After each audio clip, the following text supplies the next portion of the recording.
Welcome to Storytime Haven. In today's tale, The Mystery of Monastery Farm by H.R. Naylor, we are taken into the heart of an intriguing mystery, a bank robbery, a missing package of currency, and a seasoned detective team up to solve the case. What appears to be an ordinary day in a bank quickly becomes a puzzle that no one seems able to solve. Join us as we dive into this suspenseful adventure and see if the truth can be uncovered. Chapter 1. A Great Bank Robbery. On the 11th day of April, the officers of the Bank of England were greatly excited on receiving notice of a special meeting called for that night at 10 o'clock, an unusual hour, and indicating surely something of great importance. Promptly at the hour appointed, 15 directors occupied their usual places in the council chamber. There were also present 2 paying tellers, which was not usual.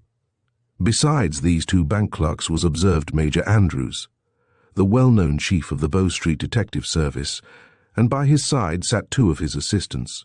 As yet, there were only 5 persons present who knew the cause of this meeting: the president, cashier, and the chief and his assistants. No time was permitted to waste. The president of the bank, in a few nervous words, asked the cashier to state the object of the call. Mr. Bone at once stated that there were strong indications that a robbery of the bank had been perpetrated, that a large amount of currency had been abstracted from the paying teller's room. Hence this sudden call for consultation. This also accounted for the unusual presence of Chief Andrews and his colleagues. He then called on Mr. Rowe, the senior paying teller, to make a statement of what he knew of the matter. Mr. Rowe arose and told that at 9 o'clock that morning, in his preparations for business, he had brought from the vault a quantity of currency and placed it with other monies on a side table conveniently situate for ready use, and that when, about 2 o'clock, he had occasion for its use, it was gone. Everything possible had been done to gain a clue, but there was not the slightest thing upon which to hang the faintest suspicion. Major Andrews, stepping in front of the table, then requested permission to ask Mr. Rowe a few questions simply for information. This permission was at once granted. "Mr. Rowe," asked the chief, "what was the general appearance of this money? Was it loose or in a package?"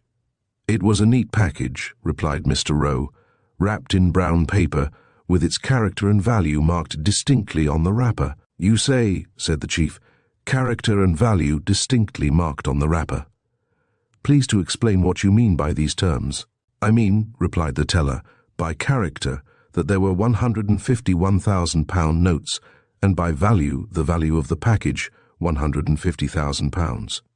"Mr. Rowe," continued the major, "is it the custom of your department to have so large an amount of currency upon your side table?" "No, sir," replied the teller, "but I had been notified that a large draft would be presented today, and this package came nearest to the amount spoken of. Consequently, I selected and brought it to my table out of the vault to be in readiness to pay the draft when presented." "You say you had been notified that a large draft would be presented. May I ask who notified you?" "The cashier told me this morning when we were getting ready to open," was the prompt reply. "Mr. Rowe, when did you last see this money?" "This morning about 9:15, when it was placed upon my table. I counted the notes." "Mr. Rowe, do you feel free to tell the board the name of the party who was expected to draw on you for this large amount?" The teller's head dropped somewhat, and after a slight hesitation he replied, "Major, I cannot do this in accordance with the rules of the bank." "Ah, that is all right, Mr. Rowe. I forgot your rules. We can get at this in some other way. Mr. Rowe, will you tell us if you did cash the large draft today which you say the cashier had indicated?" "Yes, sir. I cashed a draft for £138,000. "Mr. Rowe, was anyone in your room during banking hours?" "Yes, the president and cashier both visited my room. It is their custom, and, I believe, duty to do so each day." "When did you first miss the package?" "When the large draft was presented about 2 o'clock. "What did you do then?" "I spoke through the phone to Mr. Bone, asking him to come in. Does not the porter come to your room occasionally?" "He never comes into the room after 9 o'clock. "Cannot other clerks enter?" "Not without permission. The door fastens with a spring lock." "How about your lunch?" "Our lunch is handed us at 12:30 through the door which we open. Now, Mr. Rowe, With your knowledge of the case, what is your conviction concerning this lost package of money? Major, I am compelled to say that I have not the faintest suspicion as to how it was taken. Moving suddenly around, the Major looked at the cashier and said, Mr. Bone, what was your business in the teller's room this morning? It is one of my duties, morning and evening, to tally the cash taken from the vault and returned in the evening. How long were you there this morning? Perhaps 15 or 20 minutes. When were you there the next time? About 2:30, when Mr. Rowe phoned me to come to his room, and I again opened the vault, that the teller might get some money to cash the large draft of £138,000.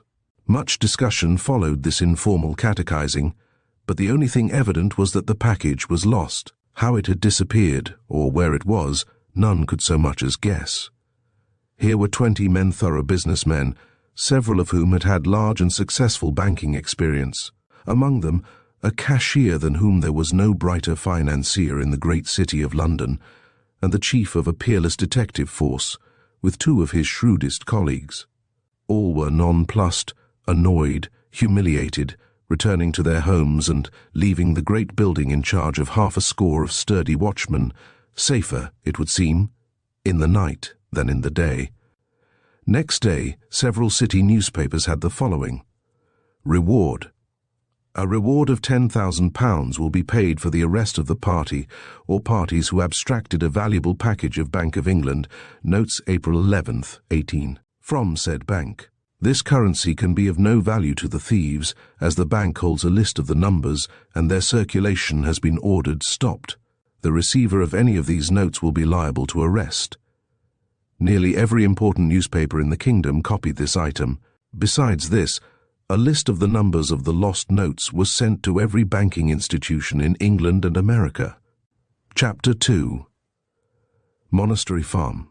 Billy Sparrow stood leaning against the gatepost, looking down upon the river 300 yards away. He and his 2 helpers had been cultivating corn and tobacco through a long June day, and now the sun was going down, and he was making his plans for tomorrow's work. Billy had just closed his 4th year as master of Monastery Farm. Billy was an Englishman from Durham County, having attended school in Barnard's Castle 3 years, with an additional 2.5 years spent at the Agricultural College in Darlington. He then married the girl of his choice and for 4 years superintended his father's farm, then, with their 1 child, 3 years old, set sail for America to seek his fortune, and 4 weeks later landed in New York. Billy had letters of recommendation from the Wesleyan minister, Dr. Walsh, his father's physician, and old Squire Horner. But in vain did Billy present these credentials as he tramped the streets. Nobody seemed to need his services in a city containing millions of people. Billy's capital was getting low, and he was becoming discouraged. From one of those profitless tramps, he was returning one evening when he observed the word parsonage on a door plate. He had always had a friend in a preacher in his native town. Why not make the acquaintance of this one? Perhaps he might tell him of some sort of employment. Without stopping to think further, he pulled the bell. In a moment or two he found himself in the presence of a young man, one but little older than himself, and the stranger was invited inside, feeling very much at home with the preacher.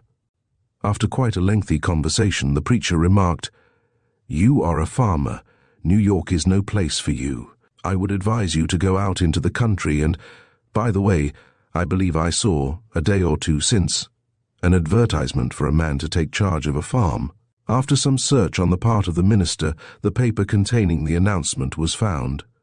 Billy, having eagerly read the advertisement, thanked the minister, pushed the paper into his pocket, and speedily left the house. He returned to the humble apartment that he had secured, and as the little family partook of their frugal evening meal, his wife, Nancy, addressing her husband, said, "I think we had better get out of this expensive city, somewhere into the country, where it is cheaper living, and where you may find something to do more to your liking."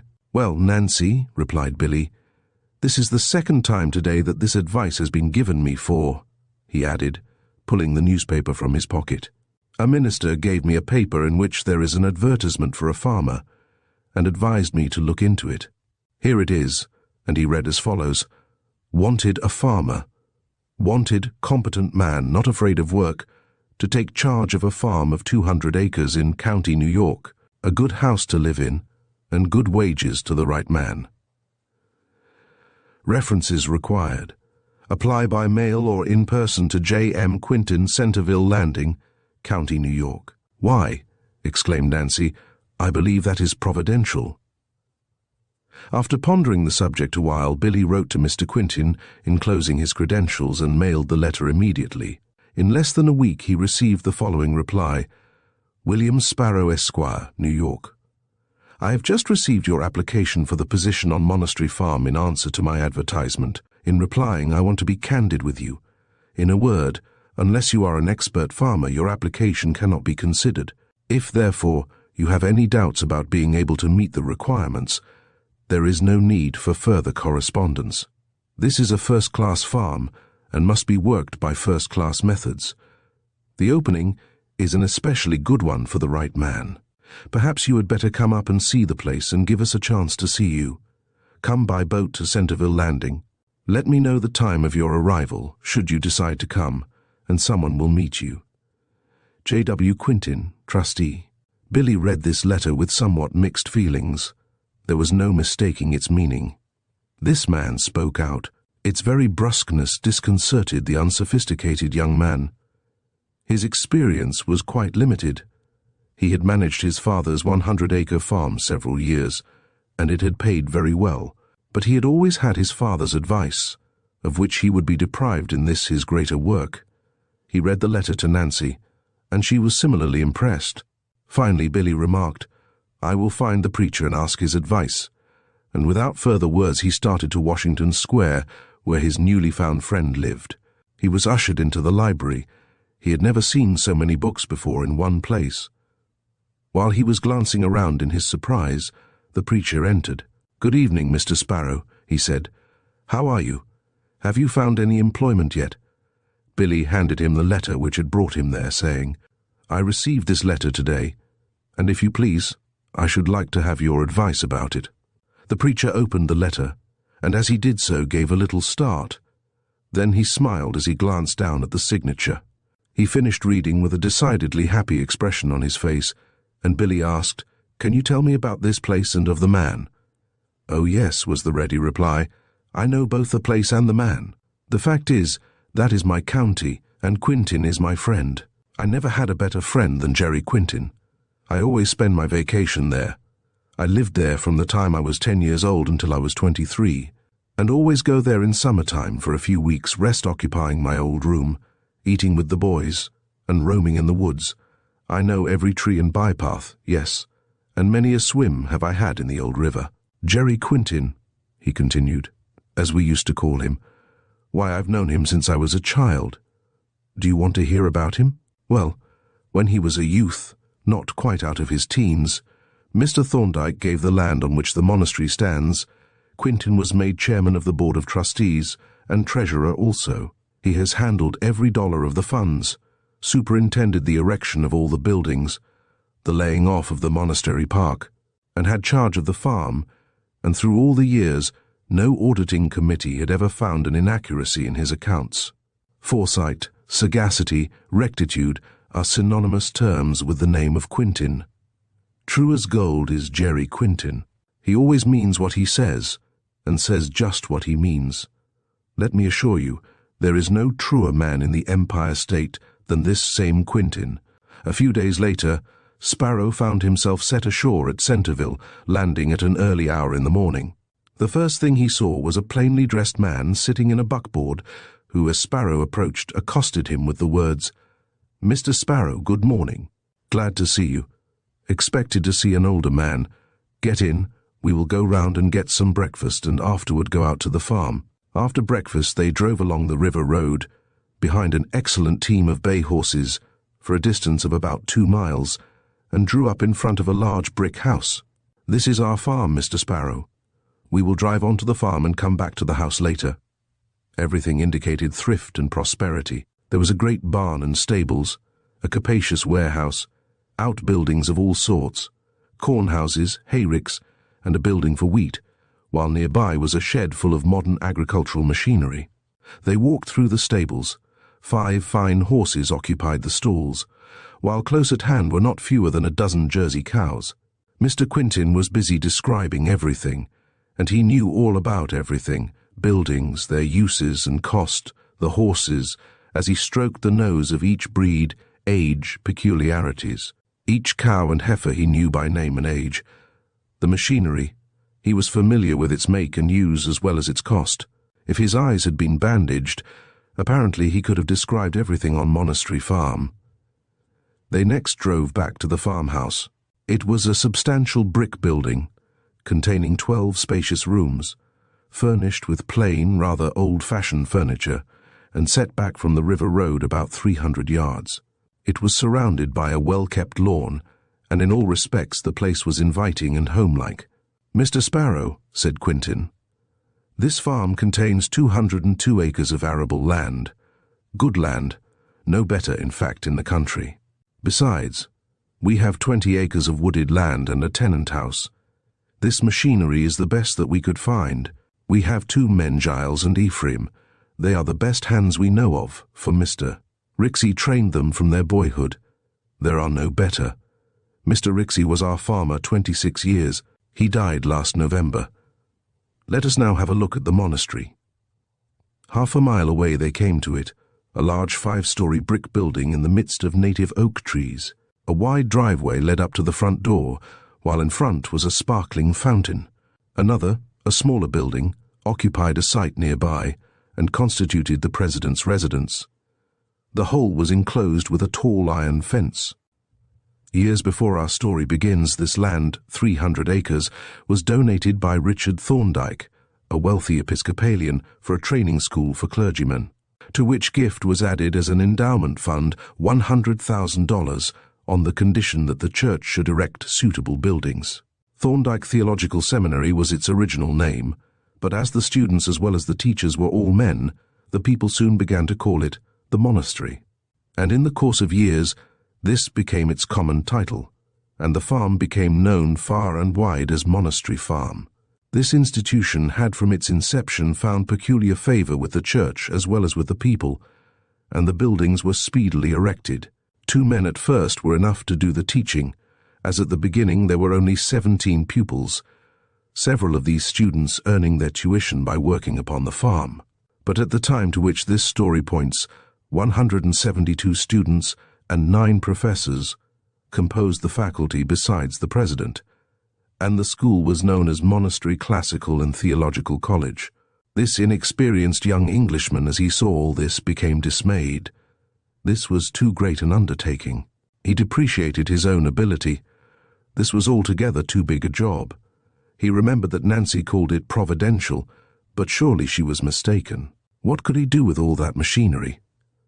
True, he had successfully managed his father's 100-acre farm, but this farm was twice as large. There were likewise oxen on the place, and he had never handled a yoke of oxen. No, he would take the night boat home. Surely something more suitable would turn up. He almost regretted having seen the advertisement. However, notwithstanding his lack of self-confidence, he presented to Mr. Quintin the letter which the preacher in New York had given him to be delivered to that gentleman. "Ah," exclaimed Mr. Quintin as he read, "this is from one of our best boys. You know him, eh?" "Yes, sir." "Ah, Charlie is as true as steel. Charlie is." "He says better words of you, Mr. Quintin," remarked Billy. "Indeed, what does he say?" "He says you're true as gold." "Well, I doubt whether that is better. That is Charlie's way of showing his appreciation. But steel is better than gold. I don't know of any useful thing made of gold. But what could we do without steel?" They drove away from the monastery and stopped in front of the farmhouse. Then Mr. Quintin, in quiet tones, asked, "Well, Mr. Sparrow, what do you think of Monastery Farm? Would you not like to live in that good old house? I am authorized to pay the right man $700 a year besides house rent, garden, milk, etc. What do you think of such a chance?" "Mr. Quintin," replied the other slowly, "I am afraid that it is too much of an undertaking. I fear that my experience is too limited. It would perhaps be better for me to look for a lighter job. I am a farmer, Mr. Quintin, and love the work. For 4 years I have managed my father's small farm, and have succeeded in making some money. But this work needs a man of more experience. Everything is on a larger scale, and I fear I am not experienced enough for so large an undertaking." Mr. Quintin was an astute reader of men, and had formed a favorable opinion of this modest young man. "How old are you?" he asked. "I am 26 years old next month," was the reply. "I'm afraid you are in danger of making a mistake. You may never have an opportunity like this again. The crops for the season are all in, and the two men on the place understand everything. And during this year you can familiarize yourself with the machinery, cattle, and all other necessary details. My advice to you is to take hold and feel that you are master of the situation, as you soon will be."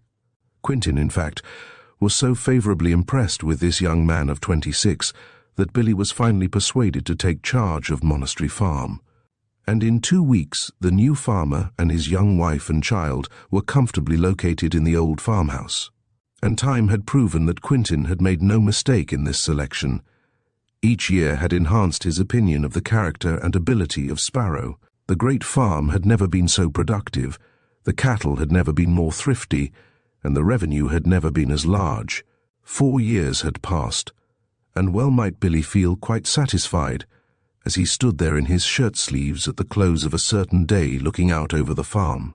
While he was thus engaged, a young man, tall and slight in appearance and apparently not much more than 20 years of age, approached. He was lithe and seemingly agile.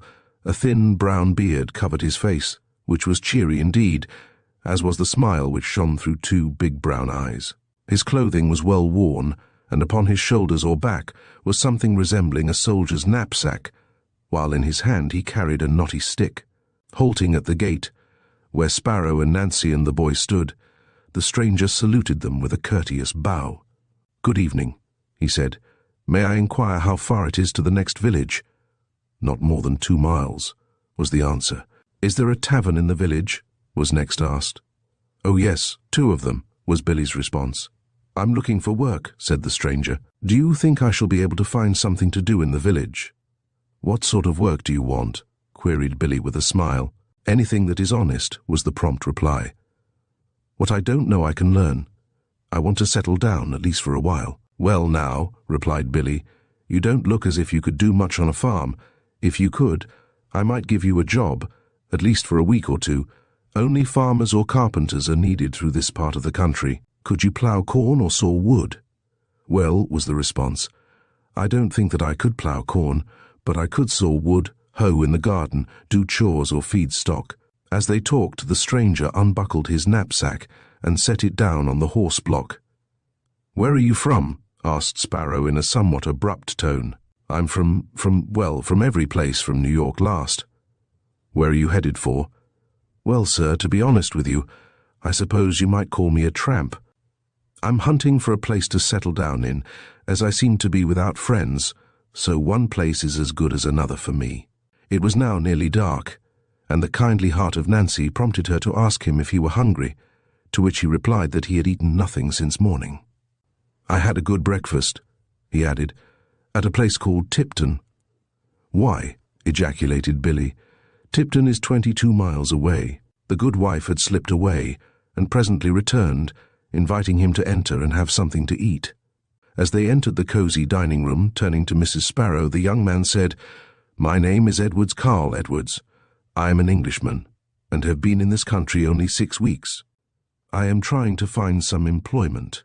Billy, learning from Nancy that the stranger was a countryman of his, after he had eaten his supper, engaged him in conversation concerning the old country, during the course of which he learned that they were from the same county he, Billy, from Barnard Castle, and Edwards from the city of Durham, which places were not more than 40 miles apart. Of course, Billy would not turn his countryman out to seek a lodging, so he was invited to remain for the night, which invitation the young man gladly accepted. Next morning, the stranger was found at the woodpile, busily engaged in cutting wood for the cook stove. Billy found him thus working as he returned from feeding the stock. It was a sultry morning in June, and the perspiration was streaming freely down the young man's face. It was evident that this was harder work than he had been used to. "You had better go slow for a while, Edwards, until you get toughened to it," remarked Sparrow. Just then was heard the sound of the bell calling them to breakfast. Strange as it may seem, no more words about work passed between the two men. Immediately after breakfast, the newcomer found a hoe and spent the day in hoeing potatoes and corn in the garden, cutting wood, bringing water to the house, feeding the poultry, assisting in feeding the horses, mules and cows, until, before the end of a week, both Billy and Nancy wondered how they possibly got along before he came. An extensive bed of watercress had been discovered on the edge of a stream that ran through the farm, and each morning the table was supplied. And a fine bouquet of wild roses and other woodland flowers was found in front of Nancy's plate, while their odour filled the breakfast room. Another change had come into this kind and simple-hearted family. Little Tom, now 7 years old and the sunbeam of the farmhouse, had begged to have his cot put into the room occupied by the stranger. Up to this time, Nancy had been compelled to wash and dress the lad, but now he arose when Edwards arose, washed and dressed himself, and went downstairs, remaining by the side of his new friend until called to breakfast, when he would bring in a dozen or more fresh eggs. So the summer weeks passed by. No word had been spoken about wages. The young man was now known by the familiar name of Carl. He was recognized as the general utility man of the farm. Giles and Ephraim, the two helpers, hired by the year, went twice a month on Saturday evening to Centerville, where Mr. Quintin paid them their wages. But Carl had so far received nothing, and his clothes became very much worn, and their renewal was becoming quite an apparent necessity. One Saturday afternoon, Billy invited Carl to go with him to Centerville, and there he was fitted out with a good supply of everything he needed in the way of clothes. So great was the change on his return that at first the keen-eyed little Tom was not able to recognize him, but a moment later exclaimed, "Ah, Carl, I always knew you were a gentleman." Chapter 3. The Promotion. Rexford Mills was the manager of all temporal supplies of the monastery, all food supplies, repairs, fuel, servants, etc. 3 times a week his orders for vegetables, flour, cornmeal, fowls, butter, eggs, milk, cheese, etc., as well as fruits in season, came to the farm. Hitherto to supply these demands devolved upon Sparrow himself, thus occupying much of his time. But during the 7 months of his sojourn here, Carl had gradually and almost unconsciously become interested in the great warehouse and its contents, and the tri-weekly demands of the family at the monastery. Often the little wagon stood already filled with the order before Billy arrived, and Carl was found in the office crediting the farm with the morning's order on the books. This was a great relief to the farmer, as it allowed him to spend the time with the men upon the farm. So satisfactorily was this work done that Carl had really become the manager of this part of the farm's obligations. Once a month, Mr. Mills and Carl met to compare and adjust accounts, thus greatly assisting Mr. Mills in bringing an accurate report to the Board of Trustees. Mr. Quintin highly appreciated this accuracy and spoke of it at every opportunity. Everything in the warehouse as well as upon the farm was in perfect order. This pleasant state of things could not long exist without becoming known in the family of students and faculty, and all soon began to be interested in the young man. The result being that invitations began to arrive for him to attend their entertainments and other functions. He was especially invited to the exercise grounds and games. A literary and musical entertainment was to be given. It was to be a sort of Thanksgiving festival. The best speakers and singers had been engaged, and they had spent much time in rehearsal. The bishop was to preside. The hour had arrived, but alas, where was the organist? No word as to the cause of his absence had been received, and a substitute must be found. Who, then, could be organist? John Keyes was the only man among them that was acquainted with the numbers. He had rehearsed them, but yesterday he had rushed away to visit his mother, who was ill, expecting to be able to return in time. And Professor Cummings was greatly disturbed, because unsuccessful in finding someone to take his place. The president and faculty were approaching. They should now be singing the welcoming Gloria. Instead, the great organ was silent. But listen, someone had touched the keys. The audience arose simultaneously and sounded forth the grand old chorus, "Glory to God in the highest."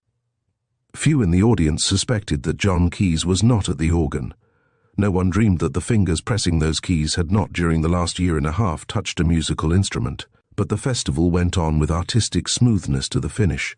None was more surprised than the bishop, who at the close turned to thank the young man, but Carl had slipped away and was not to be seen. During the entire entertainment, Tom sat on a stool as if he were petrified. This was the astonishment of his young life. Next morning, the stalwart voices of the students were heard as usual in their early devotions, but there were no notes of the organ accompanying them. Word had been received that Keyes himself was ill, and strange as it may seem, of all the 174 students, none felt sufficiently proficient to assume his place at the organ. "Who played the organ last night?" asked the bishop. "Why can he not play?" "Oh, he is not a student. He is a young Englishman from the farm, a relative of Sparrow's," replied the professor. "Well, why don't you secure his services until Keyes returns? I wanted to thank him last night, but could not find him. That young man is a musician, whoever he is. I will go over with you, and we will see Sparrow." But they did not find the farmer. Instead, they fell in with Carl in the office of the warehouse. Tom stood on a box taking a lesson in penmanship. The copy was, "Honesty is the best policy." The writing lesson was being accompanied by a lesson in honesty. The visitors listened on the other side of the thin partition to what Carl was saying to Tom. "Honesty is telling the truth," were his words. "Honesty means not keeping back anything. Honesty means telling a thing as it is. Telling the truth, not more, not less." The grave bishop tapped at the door, which was immediately opened by Carl. "Is Mr. Sparrow here?" asked the professor. "No, sir," was the reply. "He has gone to Centerville, but will return by noon." "Well," said the bishop, "we really came to see you. You play the organ, and we are minus an organist at our chapel services. Mr. Keyes, our organist, we have just learned, has been taken suddenly ill and is in the hospital. Can you serve us until he returns?" "I hardly know how to answer you, Bishop," replied Carl hesitatingly. "I am working for Mr. Sparrow, and, besides, I have had no practice, with the exception of last evening, for a long time, which is, of course, a serious disadvantage. But if Mr. Sparrow does not object, I will do the best I can for you." The end of the matter was that evening Carl conducted all the musical services in the chapel. The news soon spread abroad that remarkable music could be heard in the monastery, and the people flocked there from outside to hear it, and the spacious chapel became crowded at even the everyday services. This new organist improvised such harmonies as they had never heard before, and this inspiration seemed to touch the faculty as each member of it took his turn in conducting the services. Bishop Albertson preached as never before. He seemed to almost ignore his notes as he talked to the people, and the people in turn manifested a devoutness never witnessed before by a monastery congregation. Dr. Ezra Day had ever been a favorite, but the present hour brought him a far greater degree of popularity. The veteran Dr. Peregrine Worth also preached as never before. Indeed, everything seemed to receive new life. The old monotony had departed. Something new had come. What was it? Was this what the Methodists called a revival? So marked and intense was this feeling that a meeting of the faculty and trustees was called. Was this a modern Pentecost? So Worth said, so Cummings thought. A great meeting was held for consultation, and the people were publicly invited. Everyone declared a church should be organized. The bishop was in favor of this, and at the proper time, 118 persons presented themselves as candidates for confirmation. Up to this time, what was known as monastery was simply a scientific and theological seminary. Its faculty was composed of educated clergymen. It was a college with a bishop as president, supported by the church at large and the products of the farm, having a board of trustees to hold and manage the estate according to the laws of the Commonwealth. Now it was to become an organized parish church and, in addition, the center of a diocese. The bishop was to assume the duties of the rector, with the members of the faculty as his assistants, and the trustees were incorporated as the board of trustees of monastery, church and college, according to law. This was a new regime for Bishop Albertson, who, years before, had been rector of a small parish in Virginia. Even at that time he was a rigid churchman and a profound scholar, and because of these and other qualifications, He had unexpectedly been elevated to the episcopal office. Soon after this well-merited promotion, he had been earnestly requested to take this young seminary under his care and superintendence, and had cheerfully accepted this added responsibility. From that time he had made monastery his home and the headquarters of his diocese. It continued to be a school of the prophets during 10 years, when it was granted a university charter, and it became a school of classics as well as theology. No one ever felt disappointed at this appointment of Bishop Albertson to the presidency of the institution, which under his care had grown from a small seminary with 17 students to its present proportions and standing in the state. Now there were 72 theological students and 245 in the classical and scientific courses. This had been done under the fostering care and superintendency of the present incumbent. This institution had been simply a high-grade school of classics and theology, principally the latter. Experimental religion had but a small place in its curriculum or life. Thou shalt not of the Old Testament was strictly taught and demanded of all, but thou shalt of the New Testament was rarely thought of, much less practiced. So apparent was this that critical observers used to say of it, "Here is where they have neither religion nor politics," and this local adage was literally true. The highest morality was practiced and demanded, but the dogmas which insisted upon the regeneration of the heart and life were very sparingly taught. Morality in its highest life was demanded of all, but the inner life was left to take care of itself. But now, something had happened. Here was a change. Even the organ spoke with a new voice. The prayer book meant more than it had in the past. Everything spoke with a new tongue. Here was an amount of emotion that was new and strange, and the responses in the services were more prompt and fervent. The bishop ceased to read his sermons and talked as one who had authority. His voice was more distinct. The audiences heard him as never before. Several of the professors who had always been spoken of as unattractive and uninteresting became exactly the reverse. Young men were found praying in their rooms. In one of them the bishop was heard leading a score of young men in prayer. Old-fashioned and old-time hymns were sung, fervent responses were heard, and scores of persons from roundabout professed to have found Christ. During 6 weeks this wonderful influence was felt. It extended for miles throughout the country. During that time 400 persons took upon themselves the obligations of the Christian profession, and monastery church became a great power through the county. Mr. Keyes, the organist, had died in the hospital, and Carl had been appointed in his place as organist and musical director. He very soon organized a choir of 40 persons. And this was not all that added responsibility to this young man's life. The bishop, realizing the growing responsibilities of his work, appointed him his private secretary, which necessarily took him away from all the work on the farm, but even this did not separate him from the farmhouse. He continued to sleep there in Carl and Tom's room, and excepting during school hours wherever you found Carl Tom was not far away. The grand old man, Dr. George Thorndyke, who gave 300 acres of land for a school for prophets, little dreamed that his gift was to develop to such proportions and become also a great influential church, a great center of religious influence whose power would be felt miles around. But the college chapel was neither fit nor large enough for the demands which were now pressing upon it. They must have a building capacious and suitable in which to worship. And now the true character of the great revival was seen in the prompt responses of the people. More generous were they than the ancient people who built the temple, and in the course of a few months a large and beautiful church was erected capable of seating 1,200 people. As this building neared completion, the building committee began to prepare for its dedication. The chief clergyman to be invited was an old friend and classmate of Bishop Albertson, Bishop Maclaren of Durham, England. There was to be, of course, select music. The singing must not be inferior to that which Bishop Maclaren listened to in his cathedral home. Carl was told that the Durham singers were known throughout the kingdom as superb, and he must do his best in drilling his choir. But there seemed to be, if not a lack of interest, at least a lack of energy.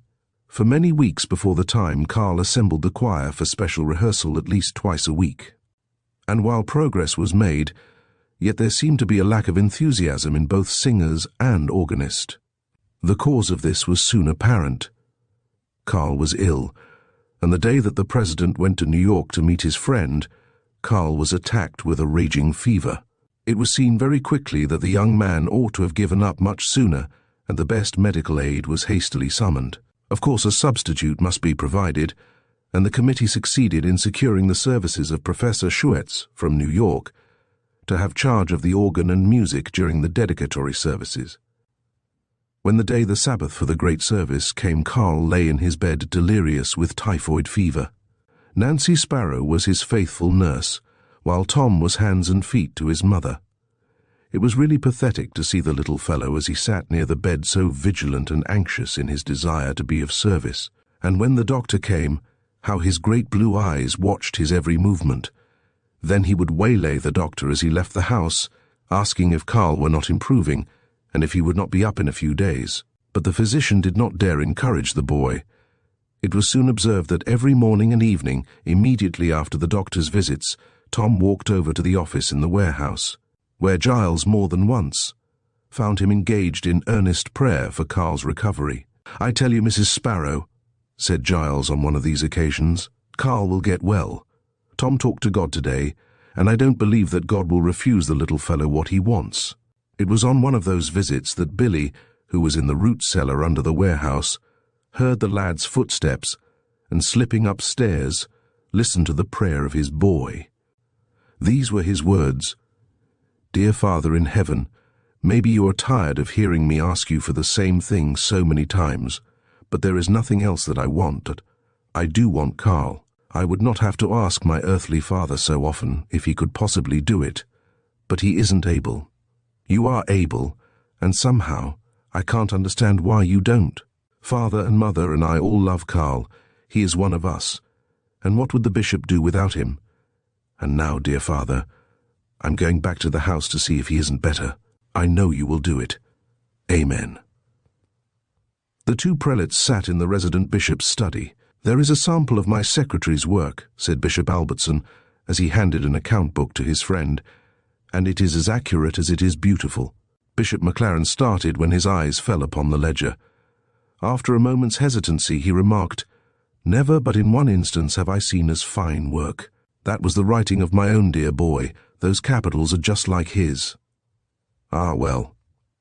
On the afternoon of the Sabbath, the two bishops strolled across the park, and almost unconsciously found themselves in front of the farmhouse. Little Tom sat on the front steps with a sad countenance.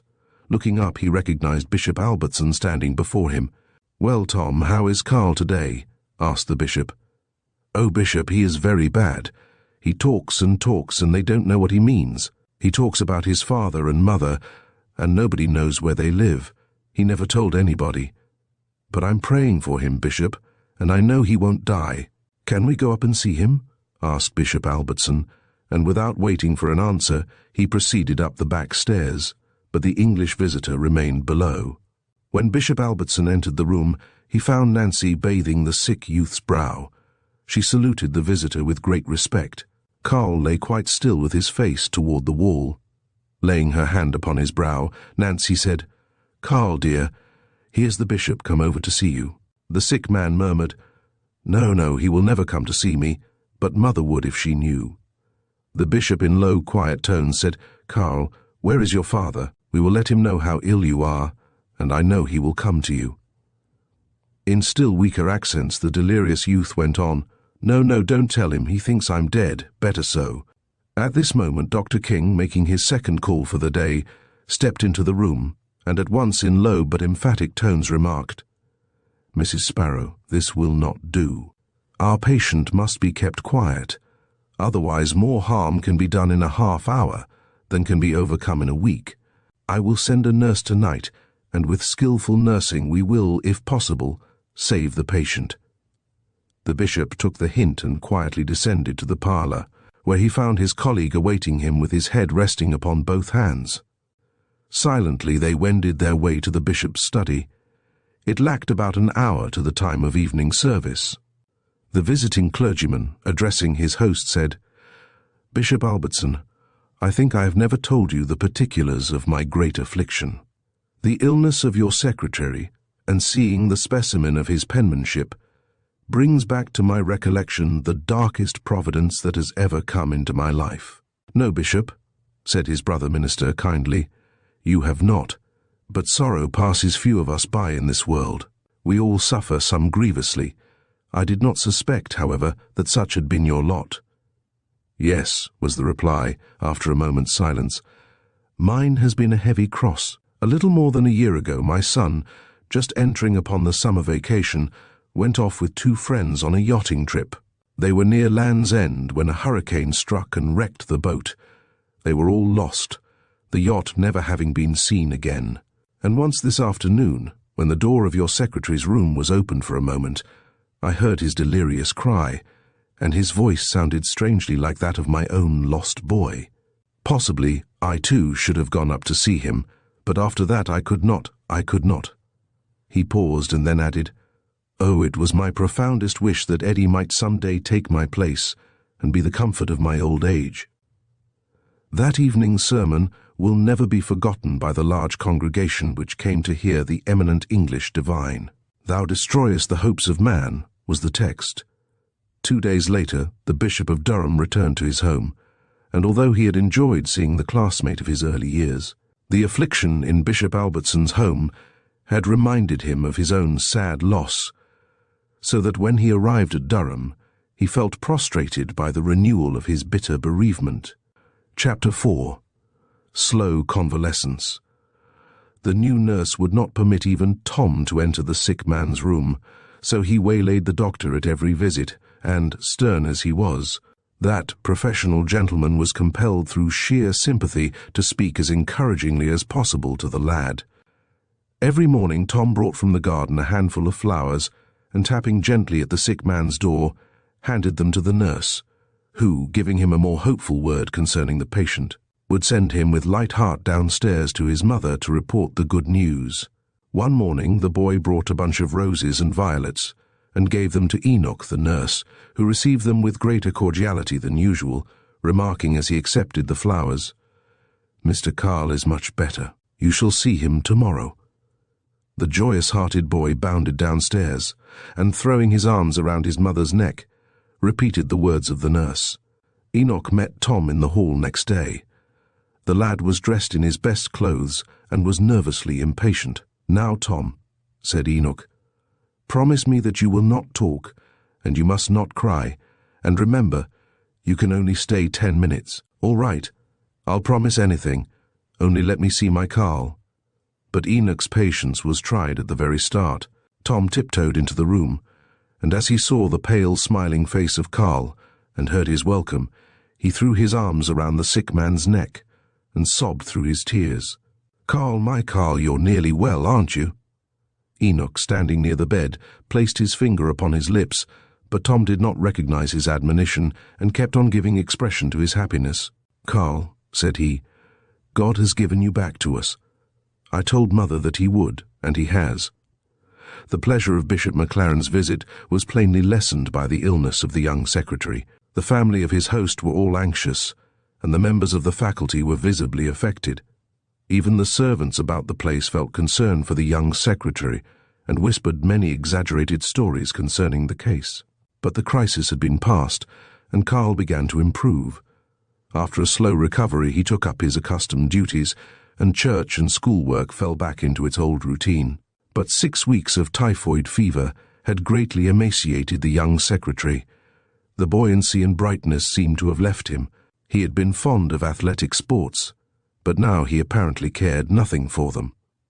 With Tom, he would walk over to the exercise grounds and, seated in a chair, would watch the students in their games, seldom speaking and never elated. The kindly bishop watched the young man closely and, after much serious thought, wrote to his personal friend, Dr. Marmion, of New York, inviting him to the monastery to take a day or 2 of rest.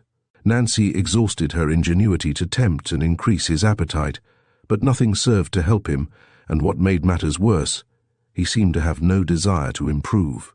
True, he was just as exact and faithful in the discharge of his official duties, and in the correspondence, which was without dictation, there was quite as much courtesy, but it all lacked that freshness that had marked the past.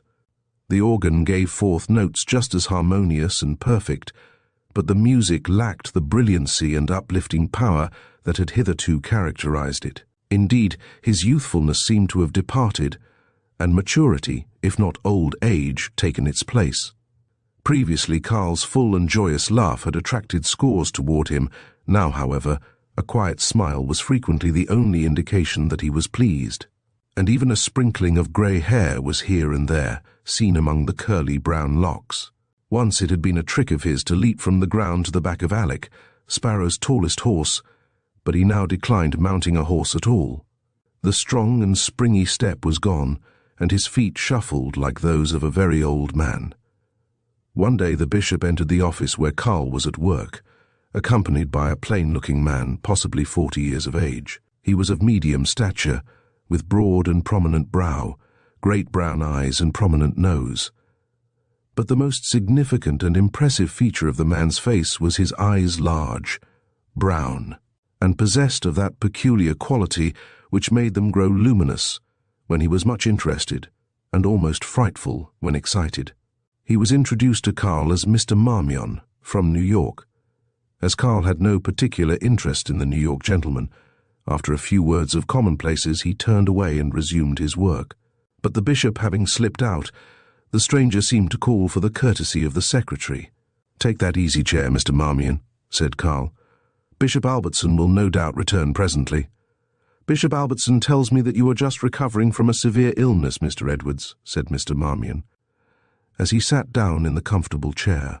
"Yes, I have been quite ill with typhoid fever," was the reply. "Are you sleeping and eating well?" "No, not by any means. If I am gaining at all, it is a very slow gain. I have almost an aversion to food, and every exertion is a task." "Ah, that ought not to be," said the gentleman. "You are surely not gaining if you can neither eat nor sleep. Perhaps your liver is not right. What is the doctor giving you?" Carl handed him the bottle containing the medicine, which he uncorked, and after touching the liquid to his tongue remarked, "It seems to be the right stuff. I'm something of a doctor myself, and I must help to shake up that liver." "Who is your doctor?" "Dr. King." "Ah, yes, Hiram King. I know him." The seemingly mere friendly interest of the doctor aroused in Carl no suspicion that he was the direct object of his visit, and that the conversation really constituted a diagnosis of his case. After a short silence, Dr. Marmion incidentally seemingly asked, "You have no financial difficulties, have you?" "No, doctor," was the prompt reply. "Bishop Albertson allows me a very generous salary, and I have few demands." "You have never been in the habit of dissipating, I am sure." "No, indeed. This is no place for dissipation, and before coming here, I was in school where such a practice would have been impossible. I am as regular in my habits as when a boy in my father's house in England." "Oh, you are an Englishman. From what part of England are you?" "The north of England," was the short reply. "Mr. Edwards, excuse me, but have you any great trouble upon your heart? That sometimes causes trouble, an actual physical disturbance, you know." The young man, who up to this time had evinced no particular interest in the conversation, now hesitated, so much so, in fact, that the doctor repeated his question, adding, "There is but little prospect of helping the body. If there is a secret enemy affecting the heart and mind, this will always create trouble in the digestive organs." To these words Carl replied somewhat nervously, "I suppose that, like most young men, I have regrets concerning my earlier life. There are some things that I am sorry for having done, and other duties that I have neglected, for which delinquencies I am sorry." So entirely informal had been the discussion that Carl still did not suspect that he had been under examination, and the sagacious doctor, having gained some information, quite as much, indeed, as he had expected in the first interview, abstained from pushing the matter for the present, and adroitly changed the subject. But while he continued to converse easily with the young man, he felt assured that he was on the right track. And when, later, he was telling the bishop about it, he declared that he felt sure it was a disturbed mind and uneasy conscience, more than any particular functional disorder, that was robbing the young man of his vitality. But after 2 days had passed, and he had taken advantage of every opportunity, he concluded that he would take the midnight boat for New York, his mission having been fruitless. Chapter 5. A Clue. Two men sat in a secluded room on a quiet street in London. To look at the building from the street, it would have been taken for a modest dwelling house. The room they occupied was spacious, furnished with several desks and tables and lounge and easy chairs. One of the men was large and white-haired, upon whose vest a golden star sparkled. But for this badge of authority he would have passed merely for a well-dressed businessman. The other was a younger man, possibly not more than 30 years old. There was nothing remarkable in his appearance. He was tall and well-proportioned, with every indication of strength and vigor. He looked through large brown and sparkling eyes. A full brown beard covered his face, and his head was covered with a heavy suit of hair somewhat darker than his beard. "Lucas," said the older man to a stalwart coloured attendant, "you can go now, and be sure to admit no one until I ring." The speaker was the chief of the Bow Street Detective Service. The other was his youngest colleague. His name was Job Worth. He had belonged to the force 3 years, and in several instances had achieved more than ordinary success. He was known as Number 11. Job had graduated 4 years ago from Borough Road Institute, and soon after received an appointment of Secretary of the Legation at Washington, United States. In this honorable office he had spent 1 year, but the work did not suit his strenuous nature, and he returned home and soon afterward received an appointment in this detective service. Job was known in the force as quiet, self-contained, observant, patient, and was possessed of an extraordinarily retentive memory. Rarely was it necessary for him to say, "I have forgotten." "Major," said Worth, as soon as they were alone, "I asked this private interview to talk to you about the bank robbery which occurred on the 11th of last April." "Well," replied the chief, "do you know anything new?" "No, nothing certain, but I have a new suspicion." "Suspicion," said the other. "Suspicion doesn't amount to much. But what do you suspect?" "Well, I suspect that certain parties got that money, and I want to submit the matter to you before I go any further." "That is all right, Job. If there is enough in your suspicions, you shall not lack the authority to act. Proceed." "Well," said Worth, "if the bank people will grant me permission, I can show them how that package of money was extracted." "That," replied the chief, "might interest them somewhat. At the same time, what they want is not to be given an exhibition of expertness in bank robbing, but to be shown how the money can be restored. In short, how it was taken is secondary to the matter of how to get it back." "Anything else?" "Of course, but I propose to show not only how it was taken, but also to get onto the track of the fellows that took it." "That is more like it," said the chief quietly. "If you can do that, your reputation as a detective will climb pretty high, and there will be money in it for you besides. Go ahead. You remember," continued Job, "that just at that time, almost the same date, it was only 2 or 3 days later, 3 young men from Borough Road, my old school, were drowned from a yacht in the channel off Land's End." "Yes, I remember that incident," said the chief. "Judge Thurston's son, Bishop McLaren's boy, and another by the name of Blair." "Well," said Job, "I don't believe they were drowned. I believe that the so-called yacht was nothing but an old tub that they bought for a trifle and burned, and then in disguise they left for foreign parts. In fact, I believe I know where one of them is." "Just a moment, Job," said Andrews, interrupting. "Has it occurred to you that every passenger's name is recorded on the ship's passenger list?" "Exactly," admitted Job. "But who has ever examined any particular passenger list? And who, having robbed a bank, would give his true name? Then there are other ways of crossing the ocean besides a regular ocean steamer." "Well," replied the chief doubtfully, "ambition can construct many theories, but really, theories are worthless unless supported by something more than suspicion. And I fear your case is more of suspicion than of evidence." "All I want," replied Job earnestly, "is that you will allow me to follow my suspicions for the next 3 months." "Very well," was the reply. "But let me advise you to go slowly. Be discreet. Remember, there are other men also at work on this case." "Thank you," replied Job with pleased emphasis. "I will remember. Please prepare my credentials and arrange for my expenses, and," he added, "I desire a warrant for the arrest of James Thurston." That evening, Job visited his club, where he was quite popular, and was received with customary goodwill. One man in particular seemed much pleased to see him. He was sitting alone at a small table, sipping coffee, and at intervals emitting a cloud of smoke from a half-smoked cigar.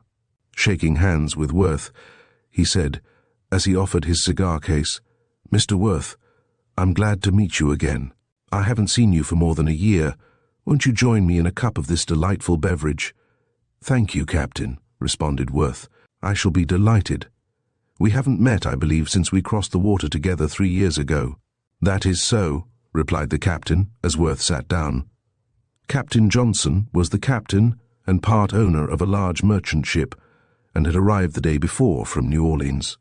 "How does it happen, Captain?" asked Job, as he lighted his cigar, "that you come from New Orleans? Your trip used to be New York and London." "Yes," replied the captain. "That was my trip up to about 3 years ago. I now make alternate trips to New York and New Orleans. There is more money in it for the company." "I think you still carry a few passengers?" "Yes. A little more than a year ago, 3 young fellows prevailed upon me to carry them across. About that time I enlarged my cabin, and since then I have been carrying from 4 to 20 passengers each trip. When the captain spoke of carrying to New York 3 passengers a year before, Worth became quietly interested. Accordingly, he inquired who the 3 young fellows were that were his first passengers. "Oh, they were 3 young chaps going to America to seek their fortunes. Their names I've forgotten. The most I remember of that trip is that it was the stormiest passage I've ever made. It was a 6 weeks' voyage, and the worst of it was we could not have a fire, and consequently could not cook anything, and had to live on hardtack and raw pork or beef. I tell you, those young fellows were unanimous in declaring that they had their fill of the seafaring life. Have you ever met them since?" "No," was the reply. "We parted at the dock. I have sometimes wondered what success they had. They were quite young." About 3 weeks later, Jobworth landed in New York City, and guided by an advertisement in the newspaper, he found a select boarding house on Clinton Place and engaged a convenient room with board for an indefinite term. Job represented himself as a gentleman traveling for pleasure and information, he might have added, for his quest for the latter certainly took him nearly everywhere. Thus he visited the theatres, concert halls, casinos, and other places of amusement. He called at the private office of the Pinkerton Detective Agency several times, but nothing was accomplished. He mingled with the congregations of the more popular churches, with his mind and eyes upon the people more than upon the preacher, but without results. One morning he sat in the reception room of his boarding place, feeling somewhat discouraged. He was reading a morning paper when a young girl, the daughter of the lady of the house, tripped along the hall holding several letters which the postman had just handed in. "Oh, Mr. Worth," she exclaimed, "I want to show you the picture of my last beau. He is a countryman of yours. He promised to send me his photograph, and here it is. He is good-looking, isn't he?" And she handed the card to Worth. "I didn't expect him to keep his promise," she concluded. As Worth glanced at the picture, he was startled, for his eyes fell upon a face he had seen in the junior class a year ago at Borough Road commencement. Turning the card over, he read on the back, "From your ever-true friend and well-wisher, J.G. Markham, Evansville, Indiana." "What is your friend's name?" asked Worth. "James Thorne," answered the girl. "Did you ever see him?"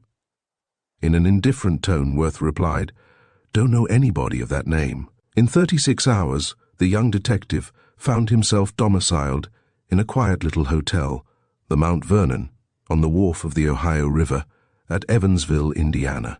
He selected this house because of its retired location. He knew that it was just as necessary for him to keep out of the sight of the man he sought as it was for the thief to keep outside the pale of his vision. He easily found the photograph gallery of Markham, but nothing of a satisfactory nature developed.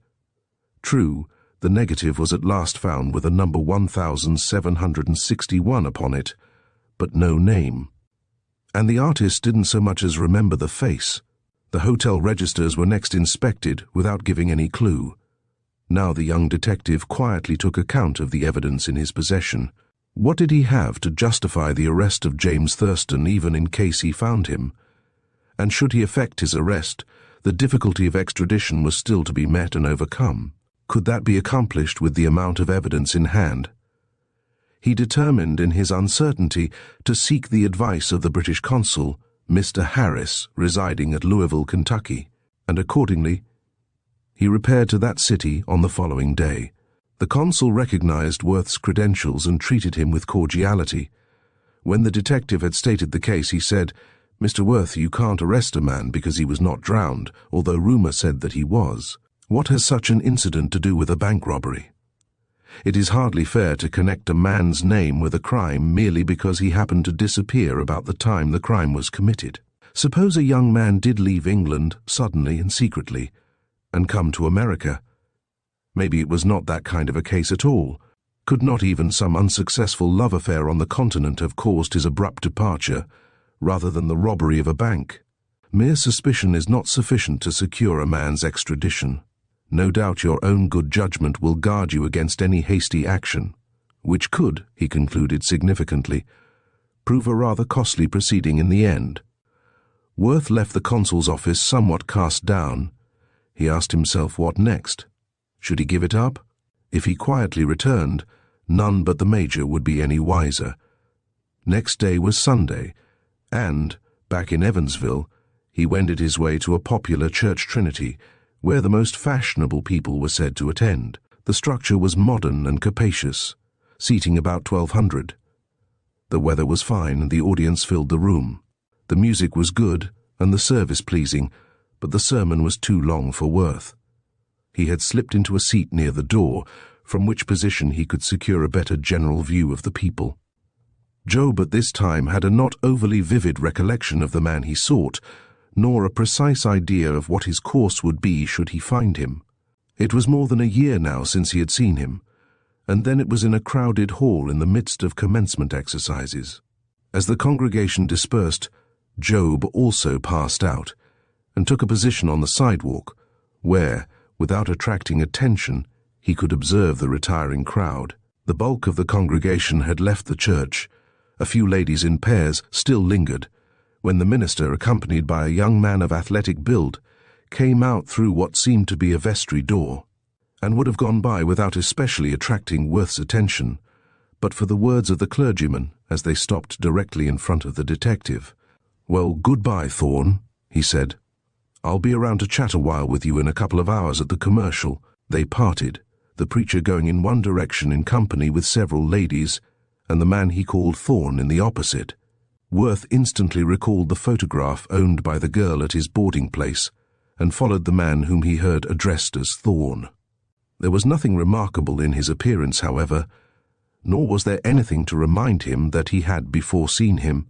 He was a good-looking man, perhaps 25 years of age, of medium size, broad shoulders, and elastic step. He seemed to be in no haste, for he moved leisurely along his way. Every person he met seemed to recognize him, and he in most affable manner returned their greetings. Soon a dignified old gentleman approached, and holding out both hands said, "Good morning, George. How is your father today?" "Good morning, Judge," responded the young man. "I saw father just before I came to church. He is much better, thank you." "Ah, that is good," said the old gentleman as he passed on. "Give my love to him. Surely I'm off scent this time," muttered Job to himself, as he slowly followed in the steps of the young man. Entering the commercial hotel, he stepped up to the desk and turned over the pages of the register. Presently he found the name of George Thornley, room 104. Ah, this was the man he had followed. He had missed the last syllable of the name. It was Thornley instead of Thorne. He was now certainly at sea.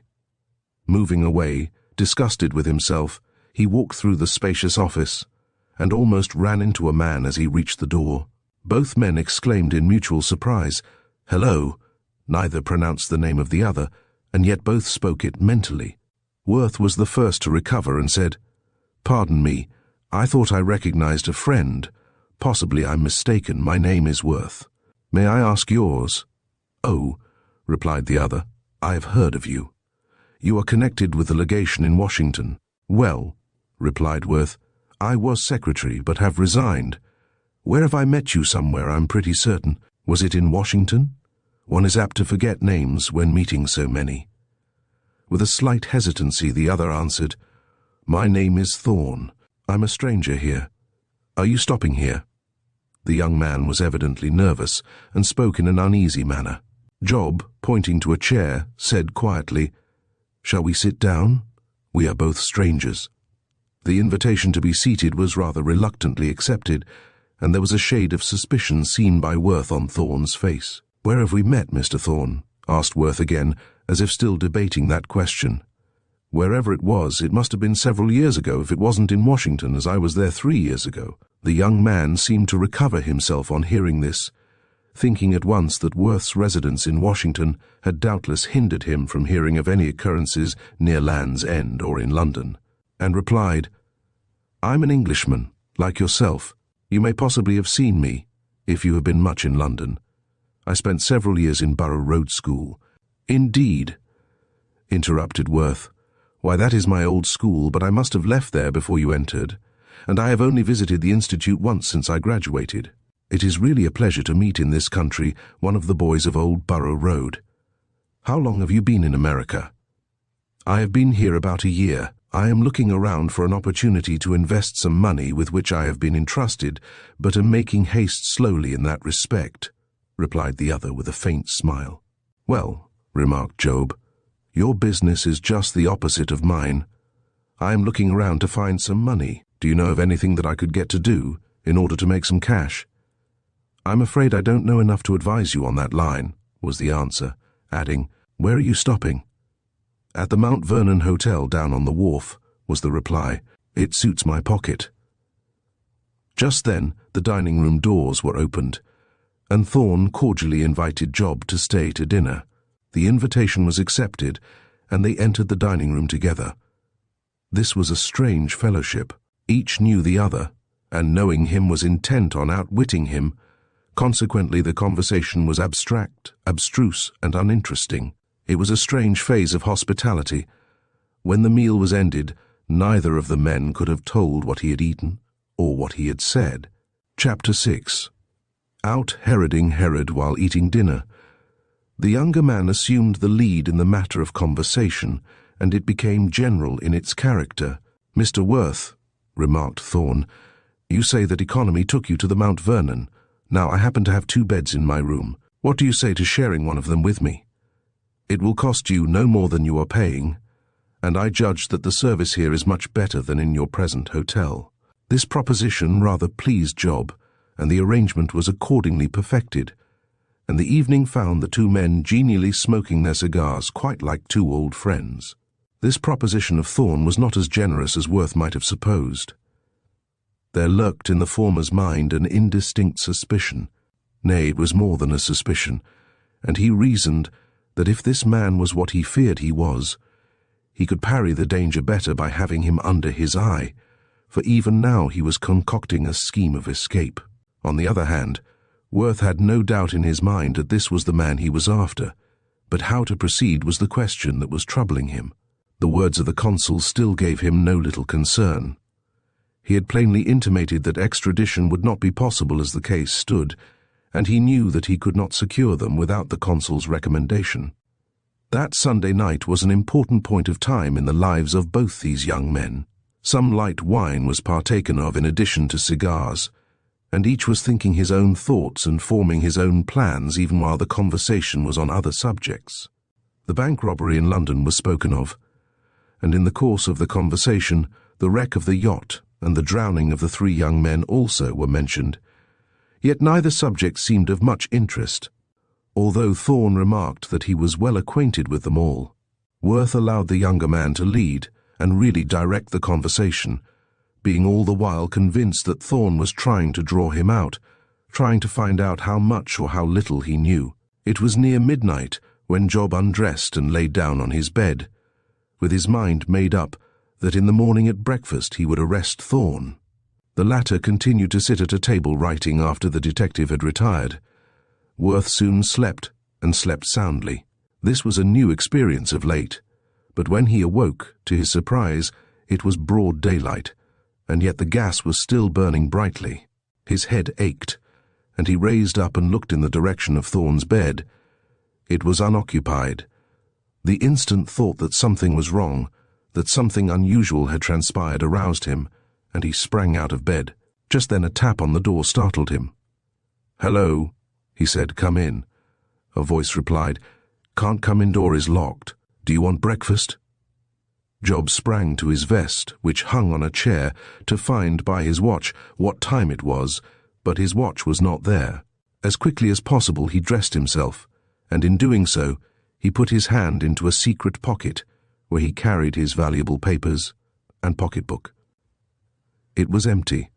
Every paper, even the warrant which the London authorities had issued authorizing Worth to arrest James Thurston, and his pocketbook containing over £100, had disappeared, and he was locked in his room. In the midst of his humiliating astonishment, his eyes rested on a paper neatly folded and addressed to Jobworth, Esquire, Bow Street Detective, London, England. Opening it, he read as follows: "You will doubtless be surprised on perusing this affectionate note. I know you, of course. I also know why you are here. When I met you today, I at once knew it was all up with me unless I could outgeneral you, and I think I have. Part of the money you seek you will find in the bureau drawer. You are welcome to it. I have carried it around a year and have not been able to buy so much as a cigar with it. Possibly you may be able to convince the bank that you are not one of the men who stole it. But, in return for making you so liberal a bequest, I have possessed myself of your watch and pocketbook. I trust that this will not distress you. My financial condition made it a necessity. I kindly fixed your wine last night in order to give you a good night's rest. When you arrest me, be sure you have the needed papers. Goodbye. James Thurston, alias Thorne." Worth at once drew out the drawer of the bureau and found at its further end a package securely wrapped in brown paper, but fearing there still might be deception, opened it, and sure enough, he counted £51,000 Bank of England notes. Securely tying them together, he placed them in the secret pocket which had been so recently rifled, and started to go downstairs, but found that the porter was right. He was locked in his room. After thumping at the door without success, he remembered seeing a bell, which he rang lustily. After a few minutes, a youth came to the door and turned the key. Worth, thus released, hastened down to discover that it was 11 o'clock in the forenoon. Within 2 hours, a warrant for the arrest of James Thurston, alias James Thorne, was issued with a description of the watch and the amount of money stolen. A notice of reward was also issued and appeared at once in the newspapers. A general alarm was sent out by the police department. The railroad stations and steamboat landings were vigilantly watched, but without any results. Thorne had gotten away while Worth was asleep. Fortunately, before leaving home, Worth had sewed in the lining of his coat a sum of money as a reserve fund. This had not been discovered, but for which fact he would have found himself penniless in a strange land, with only his silver star as the insignia of his identity. Chapter 7. Mice and Men Gang After Gley. The return of Job Worth to London was not at all joyous. He sat upon the deck in his ship chair, or lay in his bunk, drawing darkest pictures of his defeat, as he called it. Nor was there any elation in his feelings when, upon his arrival at the bank, the cashier handed him a cheque for £3,000, as a reward for the restoration of the £50,000.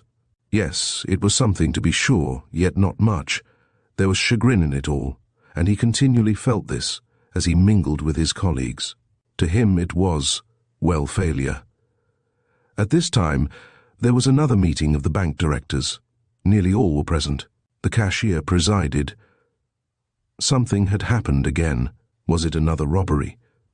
But no, the atmosphere was different. Mr. Bone presented the case in a nutshell. A package had been received from New York containing £50,000, and a letter had accompanied the money. It ran thus: Mr. Stephen Bone, cashier, Bank of England. Enclosed find a receipt from Express Company, which will be delivered to you for the sum of £50,000, which is 1/3 of the amount borrowed from you a little over a year ago. Please to acknowledge its receipt to Express Company and oblige. Yours penitently, Andrew Courtenay. This money, said the cashier, was received yesterday and is now in the vault. Permit me to congratulate the board upon having now received 2/3 of the stolen money. Does anyone know who Andrew Courtney is? Asked one of the directors. No, replied Mr. Bone, as the others sat silent.